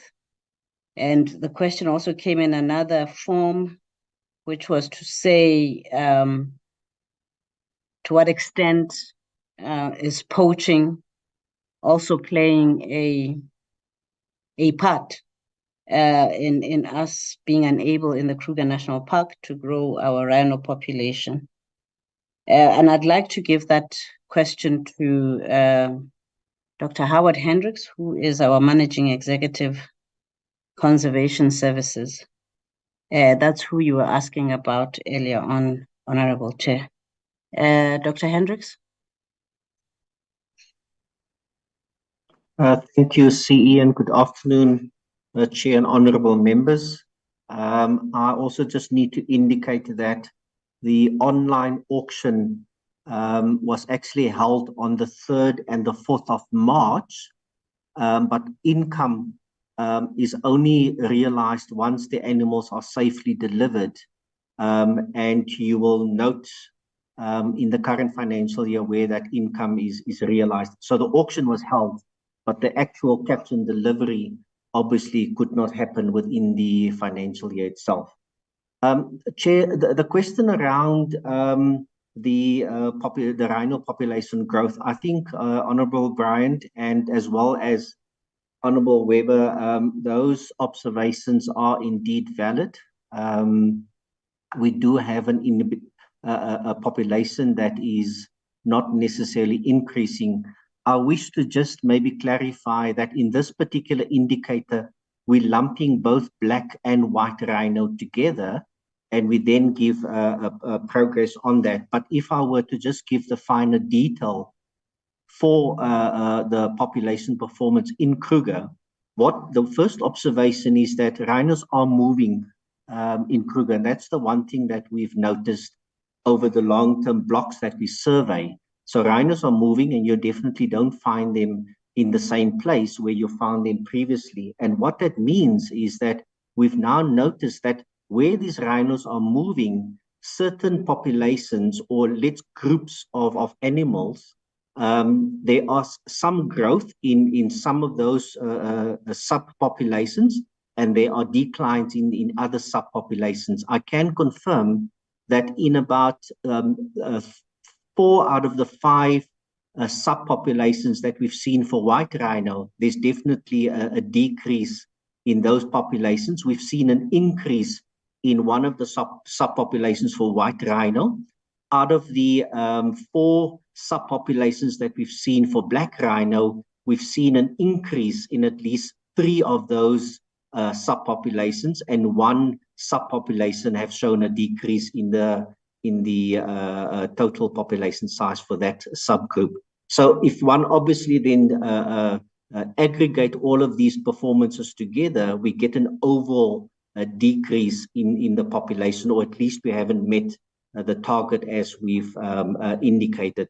So I think generally speaking, yes, we remain to have a challenge with the rhino populations in Kruger.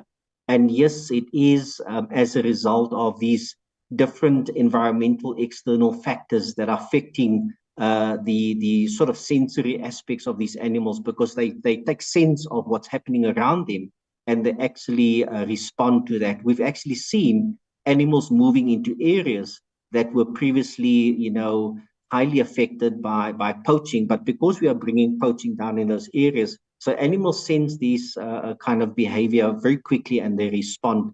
So Chair, yes, rhino populations remain a concern in Kruger, but we've seen that at a sub-level, there are variations taking place. And I think we continue to try to learn as much as possible what's happening with these populations.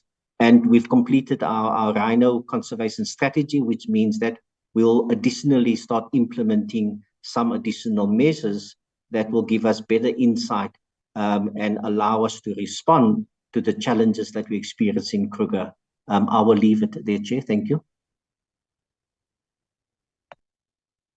Thank you. Then that was followed by a question. I saw the question, Honorable Chair, that you referred to in the chat box, but it seems to have disappeared, and it had to do with the shooting of an elephant in the APNR. Never been sophisticated. Pardon? Sorry. I think I think if like this, so you and I can see.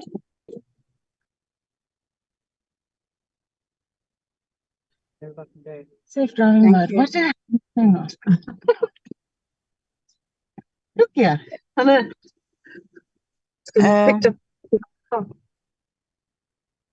Sorry, guys. Thank you. Thank you, Honorable Weber. So the question, there was a question about the killing of an elephant in the APNR, but it seems from my system to have disappeared. I'm not sure. There we go. This was from Honorable Shamima. And Chair, you had said there were other questions. I'm not sure. That's the only one I had picked up. And that one I'm going to request that the managing executive of Kruger should take that one. I personally must just indicate that this is a relatively new matter that has come to my attention. However, I'm assuming that given that he's closer to the ground, he may have better insight into this matter. Mr. Mtimkulu is our managing executive for the Kruger National Park, and I'll hand over to him. Thank you.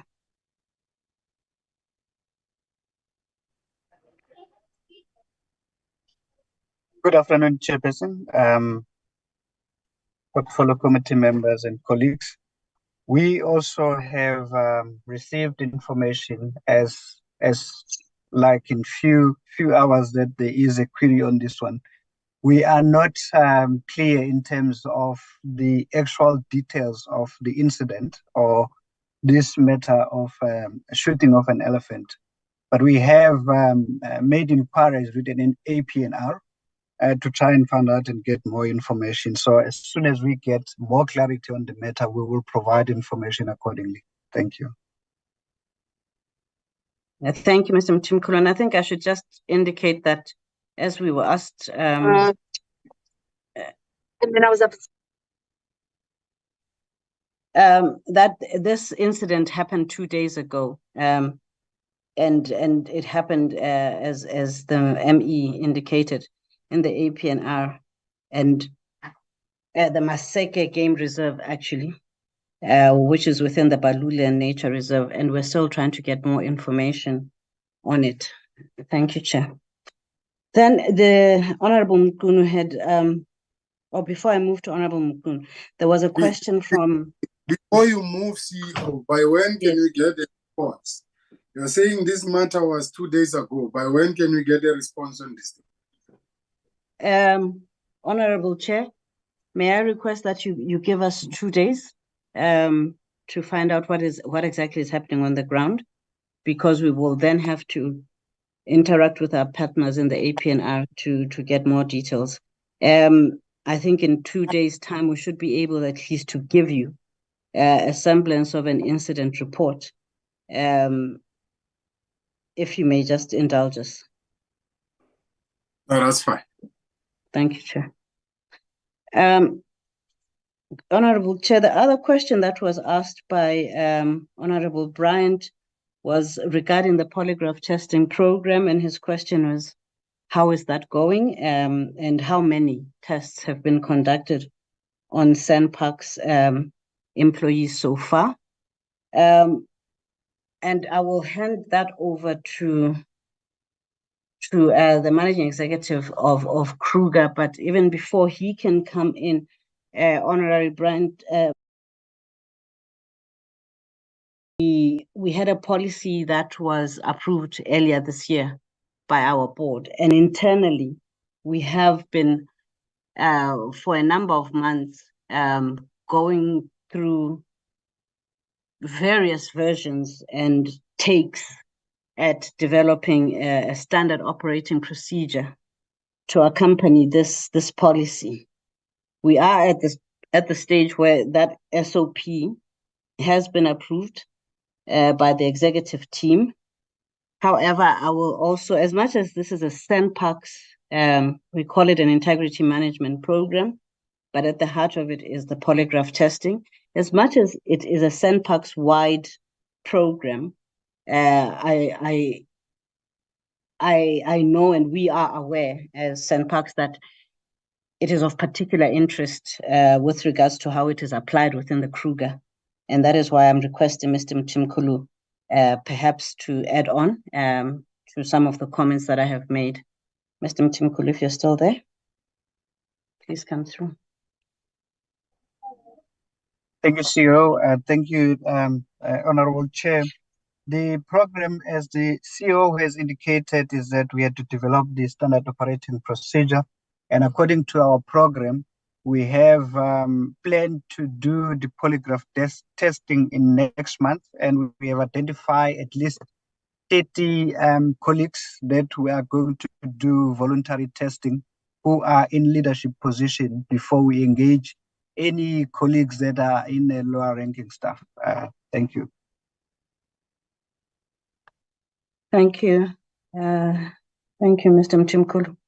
And then Honorable Mkunu had spoken about an improvement plan with regards to our human capital strategy and the implementation thereof. We indicated that we had caught up quite significantly by the end of quarter 4. We're quite happy to present that to you in written form, Honorable Mkunu, to just indicate where exactly in the process that we are. However, we are very comfortable of the progress we have made thus far. But through you, Chair, I'm also requesting indulgence for us to provide more information on that improvement plan in writing. And Chair, I think according to my records and my scribblings, that is all the questions that were asked. Thank you.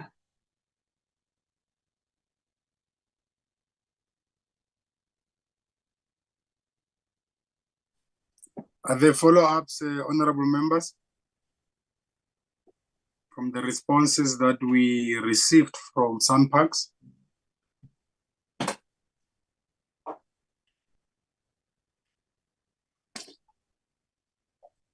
It would seem there aren't any. Deputy Minister and SANParks Chair and the team, thank you very much. That brings us to the end of the presentation by the SANParks. In terms of our agenda, we then move to South African National Biodiversity Institute. Deputy Minister.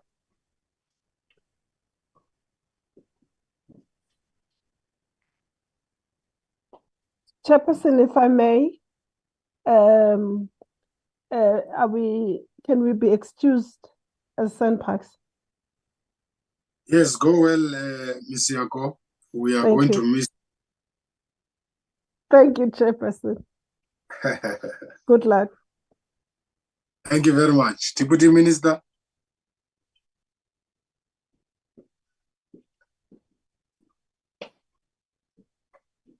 I'm sorry, Chairperson. I was struggling to get into the system. No, thank you very much, Chairperson. Our last entity, of course, according to the program, is STANBI. And I also believe that the chair of the board is here, and also I saw the CEO is also in the meeting. Can I then quickly give over to them to take us through their presentation? Thank you very much, Chairperson. Thank you very much, Honorable Chairperson of the Portfolio Committee, Honorable Modise and members, Deputy Minister, Board Chairpersons of DFFE entities and other members, senior officials of the department, SANBI CEO, management executives, and other CEOs that are present.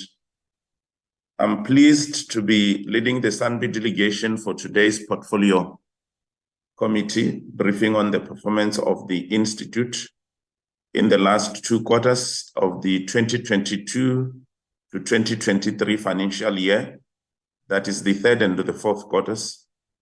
In the 3rd quarter, SANBI Chairperson achieved 93% performance against its APP commitments, which was a significant improvement from 87% achieved during the first 2 quarters. The APP performance achieved in the 4th quarter is 96%, which is 47 out of 49 targets. The board of SANBI, which I represent here today, continues to provide oversight and guidance to the management team in line with the relevant legal prescripts governing the role and conduct of the board. I'm happy to report that management's collective effort in the implementation of the identified targeted improvement measures have seen SANBI recording an impressive overall performance Chairperson of 94% for the 22-23 financial year. SANBI continues to work very hard in an innovative and collaborative way to deliver on its mandate. Chairperson and honorable members, there are many achievements. However, there are also few areas that presented challenges, and this will be presented in detail by the management team I would like to highlight a few areas for noting by the committee. The first one is the external audit improvements, which is a plan for 2021 and 2022, the prior year.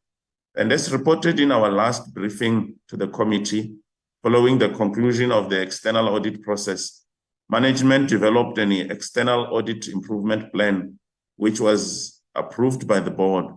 This plan sought to improve the external audit outcomes and also to address all the findings emanating from the 2021-2022 external audit process. The plan was monitored by the board and its respective committees on a quarterly basis to ensure that all findings be fully resolved by the end of March 2023. I'm pleased to inform the committee that 100%, which is 31 of 31, of the findings were fully resolved by the end of the fourth quarter, 31 March 2023. The second one, Chairperson, is the irregular expenditure. During the quarter 3 and quarter 4, irregular expenditure recorded were 327,902,000 and 651,371,000 respectively. Management implemented consequence management on these matters and could not successfully conclude the condonation of phasing out process. As of the 31st of March 2023, disciplinary actions was implemented and a request for condonation submitted to National Treasury. However, National Treasury advised the Accounting Authority to comply with the framework by considering these items for removal after management has addressed the gaps. The letter from National Treasury states that the irregular expenditure framework of Instructions Note 2 of 2019-2020 does not make provision for an appeal process. Therefore, National Treasury advises the Accounting Authority to comply with the framework by considering these items for removal after management has addressed the gaps. Management is addressing the concerns raised by National Treasury for the Accounting Authority's consideration in October 2023. The third one, which is a highlight which needs to be noted, is the financial position. SANBI's financial position is solvent, with total assets exceeding total liabilities and liquid with current assets exceeding current liabilities. And the next one is the financial sustainability, which is very important. The board approved the implementation of SANBI's Financial Sustainability Strategy 2023-2024, which goes up to 2031 to 2032. The strategy is aimed at maximizing SANBI's income generating potential through exploring identified opportunities, pursuing strategic partnerships, and other innovations. The strategy is being implemented from 2023-2024 financial year, and it is being monitored by the board on a quarterly basis. The repositioning strategy of the National Zoological Garden, NZG, together with the implementation plan, was also approved by the board in February 2023. SANBI continues to implement repositioning, which is aimed at enhancing the role of the NZG in conservation, environmental education, research, and ecotourism. The focus during the reporting period was to implement the targeted infrastructure improvement program, given the ailing infrastructure which we inherited. And the next one of highlight is the capital development and transformation. Sebenza 2 program continues to implement the employment of graduate skills development, which is a program assigned by the DFFE. I'm pleased, Chairperson, to report that at the end of the fourth quarter, 1,114 graduates were successfully placed with host organizations.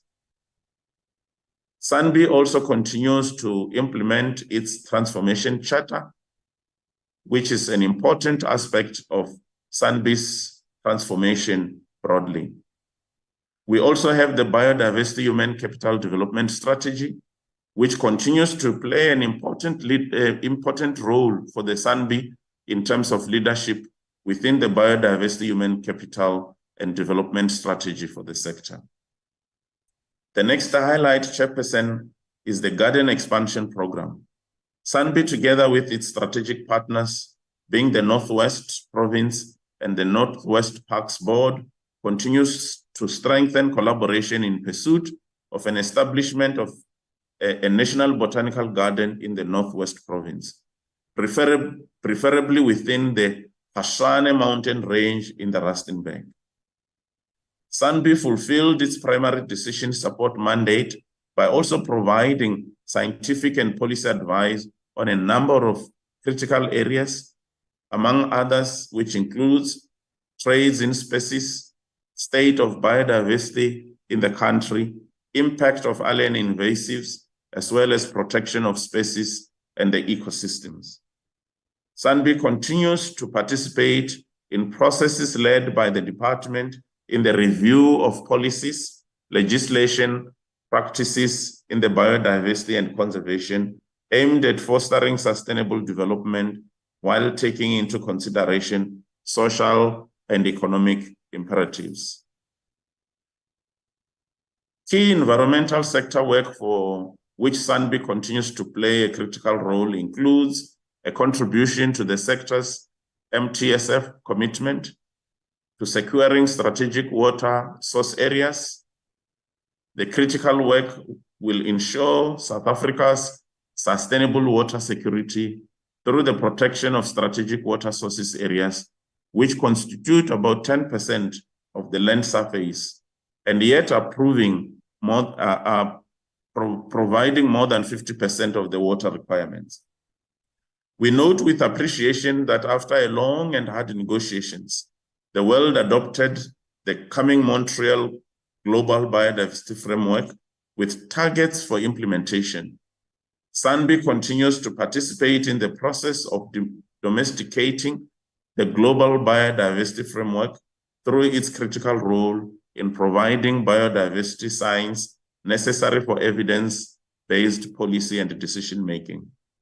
SANBI supported the department in the development of the white paper on conservation and sustainable use of biodiversity. Honorable Chair, I will now request, with your permission, the CEO and the team to take the Portfolio Committee through the details of the presentation. Thank you very much.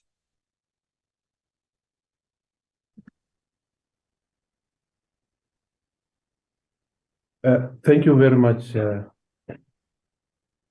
Honorable Chair, honorable members, the Chair of SANBI, chairs of other boards that are represented here, colleagues. I would like to give a special appreciations to the leadership of the Deputy Minister who is leading us here today. As I go to provide the quick summary of our performance during Q3 and Q4, I will request that we go to slide number 8 of the report on the third quarter. I take this report as read, just to give an indication that in the first 2 quarters, we had managed to achieve 87%, the second quarter 87%, but in the third quarter went up, and we're working very hard to 93%. If we go to slide number 10, it provides a summary of the different areas where we had not achieved as planned, and those areas are listed there. There were 3 areas. The first area was the repositioning strategy that we needed to finalize or develop for the National Zoological Gardens. That strategy is meant to enhance conservation, education, tourism, stakeholder engagements, issues of research, welfare, and many other areas that are indicated there, including but not limited to green energy efficiency and related matters, plus water conservation. The second one was the issue on Sevenza, which is a graduate program. The target for the year was 1,050 Sevenza intern placements of those graduates. The target for Q3 was 525 at the time of reporting. We're working very hard after going through all or most of the adverts and interviews and recommendations that needed to be made and approvals. We were very low at 160 at the end of Q3. The other issue is on staff in top management or senior positions who are females. The target was 47%. We started at a lower base for the last 3 years, growing annually. We were not there. It's quite fluid. At some point, it goes up and down. But when we go to Q4, we would have, you would see, we managed to meet the target and even surpassed the target. And it's a target that we monitor on an annual basis because we want to go and do more in this particular area to go over 50%. That's the commitment that over the period we would be following on. So that is on Q3.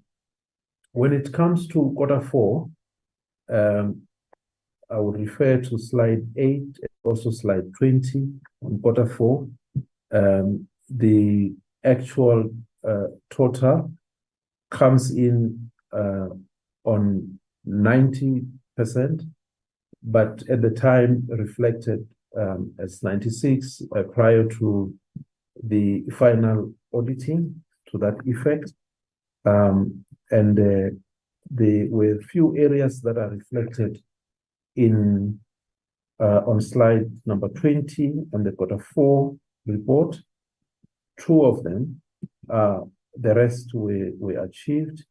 One is the new development or refurbishment of the Visitor Center at Gwelecha in the Eastern Cape. The issue here is that there are 2 new gardens that were added to the portfolio of SANBI.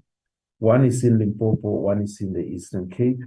So in the setup, there's a lot of infrastructure that's required there. The completion was at 90% by the end of the financial year, by the end of Q4. Hence, it was deemed and reported as not achieved. Then the second one, we commit on an annual basis to raise not less than 95 million rands from external sources.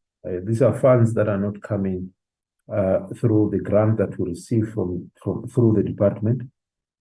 We managed to raise 95 million rands. That 85 million rands represents 90% of the target. We then recorded it as not achieved. There are a lot of things that go into this, not only exchange rate issues, but other economic imperatives. But we still keep this in our plans because it's part of what we I think it's important to pursue and strategic to pursue in support of the mandate that we deliver. If you can go to slide 43 and 44, just want to indicate to the portfolio committee, honorable chair and honorable members, that our CFO, Ms. Lorato Sitole, who had served this organization for close to or over 9 years, has taken another responsibility within the public sector and has left us last month. Currently, Her deputy, who is Mr. Alan Smith, is acting, and while we are working in the process of recruitment, he's for today probably going to be a man of few words. If I can give him an opportunity to just present himself there. The chair had already indicated that we managed to achieve an unqualified audit, and also indicated on matters of audit that for the prior year, we managed to cover and deal with 100% of the issues that were raised during that period. Mr. Alan Smith.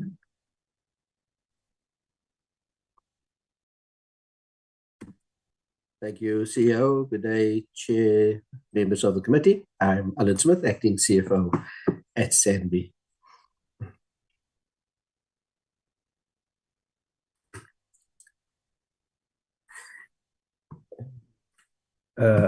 Thank you very much, Alan. Yeah, the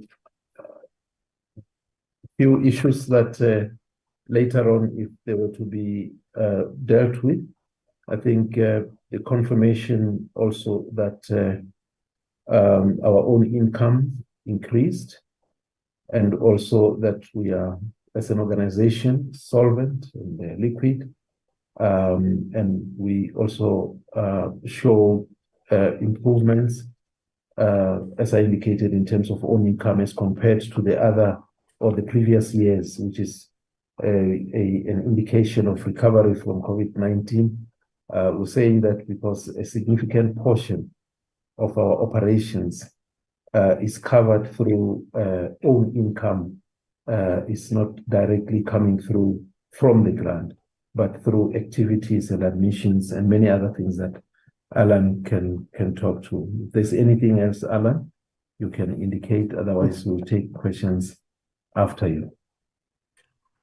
Just to confirm that the financial performance figures as presented here are the unaudited ones, but the audited financial statements are obviously part of the annual report, which has been tabled, and we can talk to that when the committee actually has that on the program. But just to confirm that at the year end, yes, our surplus was 92 million rand. We increased revenue, we increased our revenue streams by significant amounts, as well as our overall cash inflow during the year. And for the first time, SANBI now has assets of over 1 billion rand, which significantly exceed our liabilities, and also our liquid assets exceed our liabilities. I think those are basically the highlights, Chair. CEO, thank you. Thank you. Thank you very much, Honorable Chair, Honorable members, Deputy Minister, and the Chair of the Board, colleagues. That's the summary of the report from SANBI.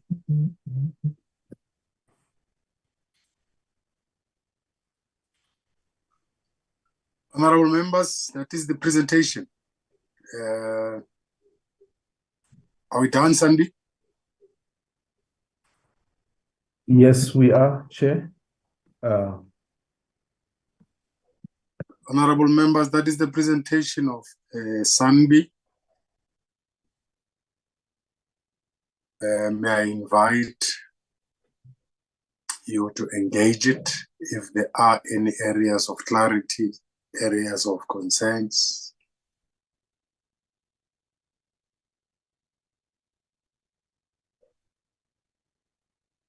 Honorable Bryant.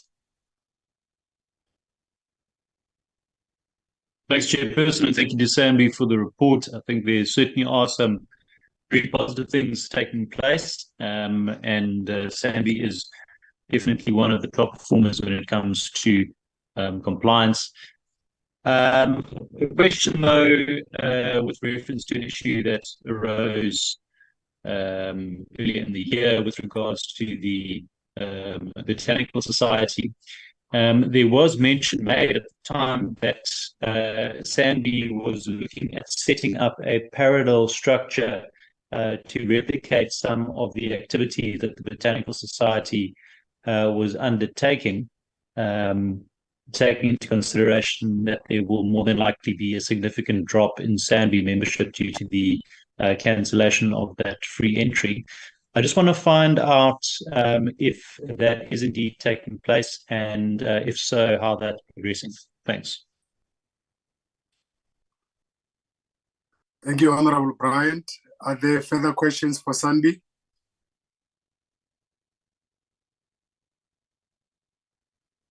Okay, can you get a response in the meantime?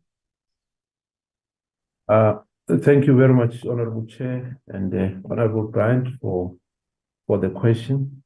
Just want to clarify that SANBI is not creating a parallel structure, whether equivalent or any other way to BOTSO. Our commitment and our partnership with BOTSO continues at a programmatic level, strategically as well. There were a lot of things that were said. Some of them were not even on the media. Some questions being asked in various forms. The one that I want to highlight, Honorable Bryant, was the issue of the honoring of existing BOTSO life membership. I think, Honorable Bryant, you raised it at some point previously. Just want to confirm that in the current arrangement and the agreement with BOTSO is that SANBI is honoring existing BOTSO life memberships and the associated free access to the National Botanical Gardens to card-holding primary life members and also their guests. That is, in essence, mean that it's valid until, in the current arrangement that we have, valid until the death of the primary life member. So the guest cards attached to primary life members will continue to be honored, if I may indicate that one up front. We continue to work with BOTSO within the framework of the collaboration agreement, which gets to be reviewed, I think it's every 2 years. It's also due for review from October to December. And in that review, we reflect on a number of things together with BOTSO. BOTSO will continue to, with its volunteer support for SANBI, through collaboration between the branches of BOTSO and also the gardens led by the garden managers, of course. We also, if I may indicate that SANBI, maybe when Honorable Member refers to parallel structure, it may be associated with the fact that we're pursuing what we call a membership system. I'm not so sure whether it will be similar to SANParks or it will be slightly different, where the membership process or the membership arrangement would allow for the would-be members to be members, and also benefits associated with the time period that they are taking that membership for. We are pursuing a process of sourcing a service provider to design, implement, maintain, and support that. And that issue is open and get to be discussed, or has been discussed, as part of the collaboration agreement. We keep an open line. There are many other things that I may not refer to now, but there is no acrimony as far as we're concerned, and would want to maintain the relationship going forward. Thank you, Honorable Chair, Honorable Bryant. Shoni, can you kindly go to that slide of Groen Sebenza, my brother? That target is not missed. It's completely. The target, yes. Just go there. Is this slide, Chair? Yes, that's the one. Yes. This target is completely missed in Q3, and this same target in Q4 was exceeded. At the time of reporting, all the areas that needed for placements to be done, the adverts were done, the interviews were done, so most of the things that were left were more administrative to conclude, which could not be concluded in Q3, and hence they were concluded and even exceeded. We ended up with, I think it was 1114 in terms of numbers beyond the 1050 in terms of placements that were annual target. So yes, Chair, we had a lot of stress at that time, but a bit of consolation of the fact that at least 90% of what needed to be done for placements was already done. It was just a matter of getting those letters in most cases and having those placements effected. Thank you, Honorable Chair. Sure. You know what is my concern, Mr. Munetsi, is that most of and not only does this relate to Sanbi, in almost all the entities, on Q3, you find that the targets are not met. And in Q4, they are even exceeded. Like this one of Prince Benza is 1114 as you reported. What is it that you did in 444 in Q4 that you could not do in 111?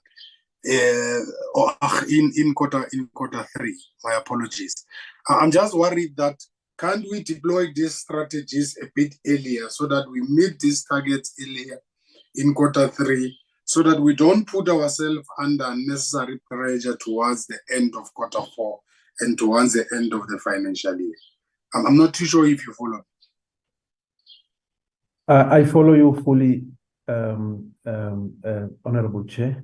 I think on this one, there were few legal elements of high level of compliance that was required because we are working with the host organizations. Of course, we started a bit earlier, but as we were rolling the process, we also picked up that there were a lot of legal requirements that we never anticipated that needed to be done, contracts to be signed, and everything else. Our wish, that's why we had put it as 50% should have been done.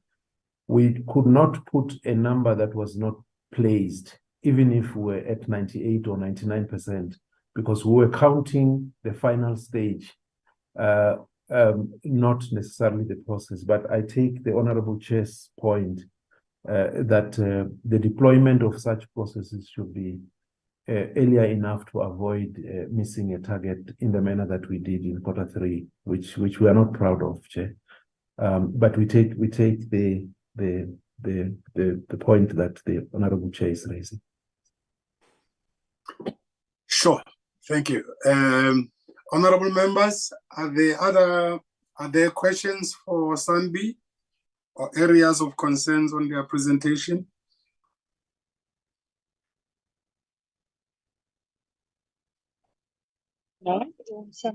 Chair, the one or two I have, I will put in written submissions, please. Thank you.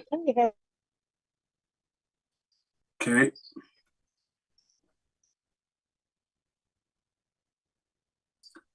All right. Thank you very much, Sanbi Board and the leadership there. Thank you very much, Deputy Minister. It would seem that we do not have further questions for clarities for Sanbi. Should there be, I'm sure there's the open door policy is still open, Mr. Munetsi. We can always call you through the minister and the deputy minister. What is the next item? Am I missing anything? Marine living resources, when is it? Is it passed?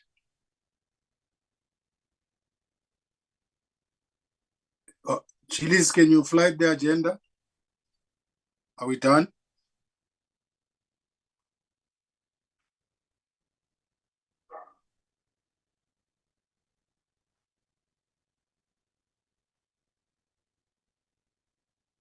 Am I still in the meeting, colleagues? Yes, you are, Chair. We're still in the meeting. Oh, ikare ke setse ke le mong mona TM. Re teng ko bana agenda ya hao e fedile. Oh. Yeah. Ke la o ka dipilisi jwale. A ke re ha e bana o ka dipilisi le batho ba sa nka hantle. Honorable members, Deputy Minister, your last words before I thank everyone. No, Chair. Thank you very much. And thanks also to the officials from the department and also from members. What I can say to you, Chair, is that we are committed to responding to those requirements from members. I've just had a discussion with my senior officials. We'll make sure that within 24 hours, as promised, you get all those responded. Questions and answers in a way that will satisfy the members of the committee. And also, as the honorable member, I think it's honorable member Weber, who said that if there are some of the issues that they would like to raise, they will then do that in a written form. We will indeed respond to them or give more clarity if there are some of the questions or issues that they would like to raise, especially with regard to the last presentation of Sanbi. Thank you very much, Chair, and thanks to honorable members. Thank you very much, Deputy Minister. Thank you very much to honorable members and the leadership of the department, the chairpersons of the boards and the CEOs, the CFOs, and everyone else from the entities. Keep up the good work. We would have loved to see these outcomes of the audits from the first year to the very last. Although this is our last year, we still welcome the improvement. We're closing this year at a very high form. Keep up the good work. Do not let anything down. Continue doing what you have to do, which is to serve the people of this country. With that being said, let's meet in the plenary and the meeting is closed. Thank you very much. Thank you, Chair. Recording stopped. Thank you, Chair. Thank you, Chair. Thank you.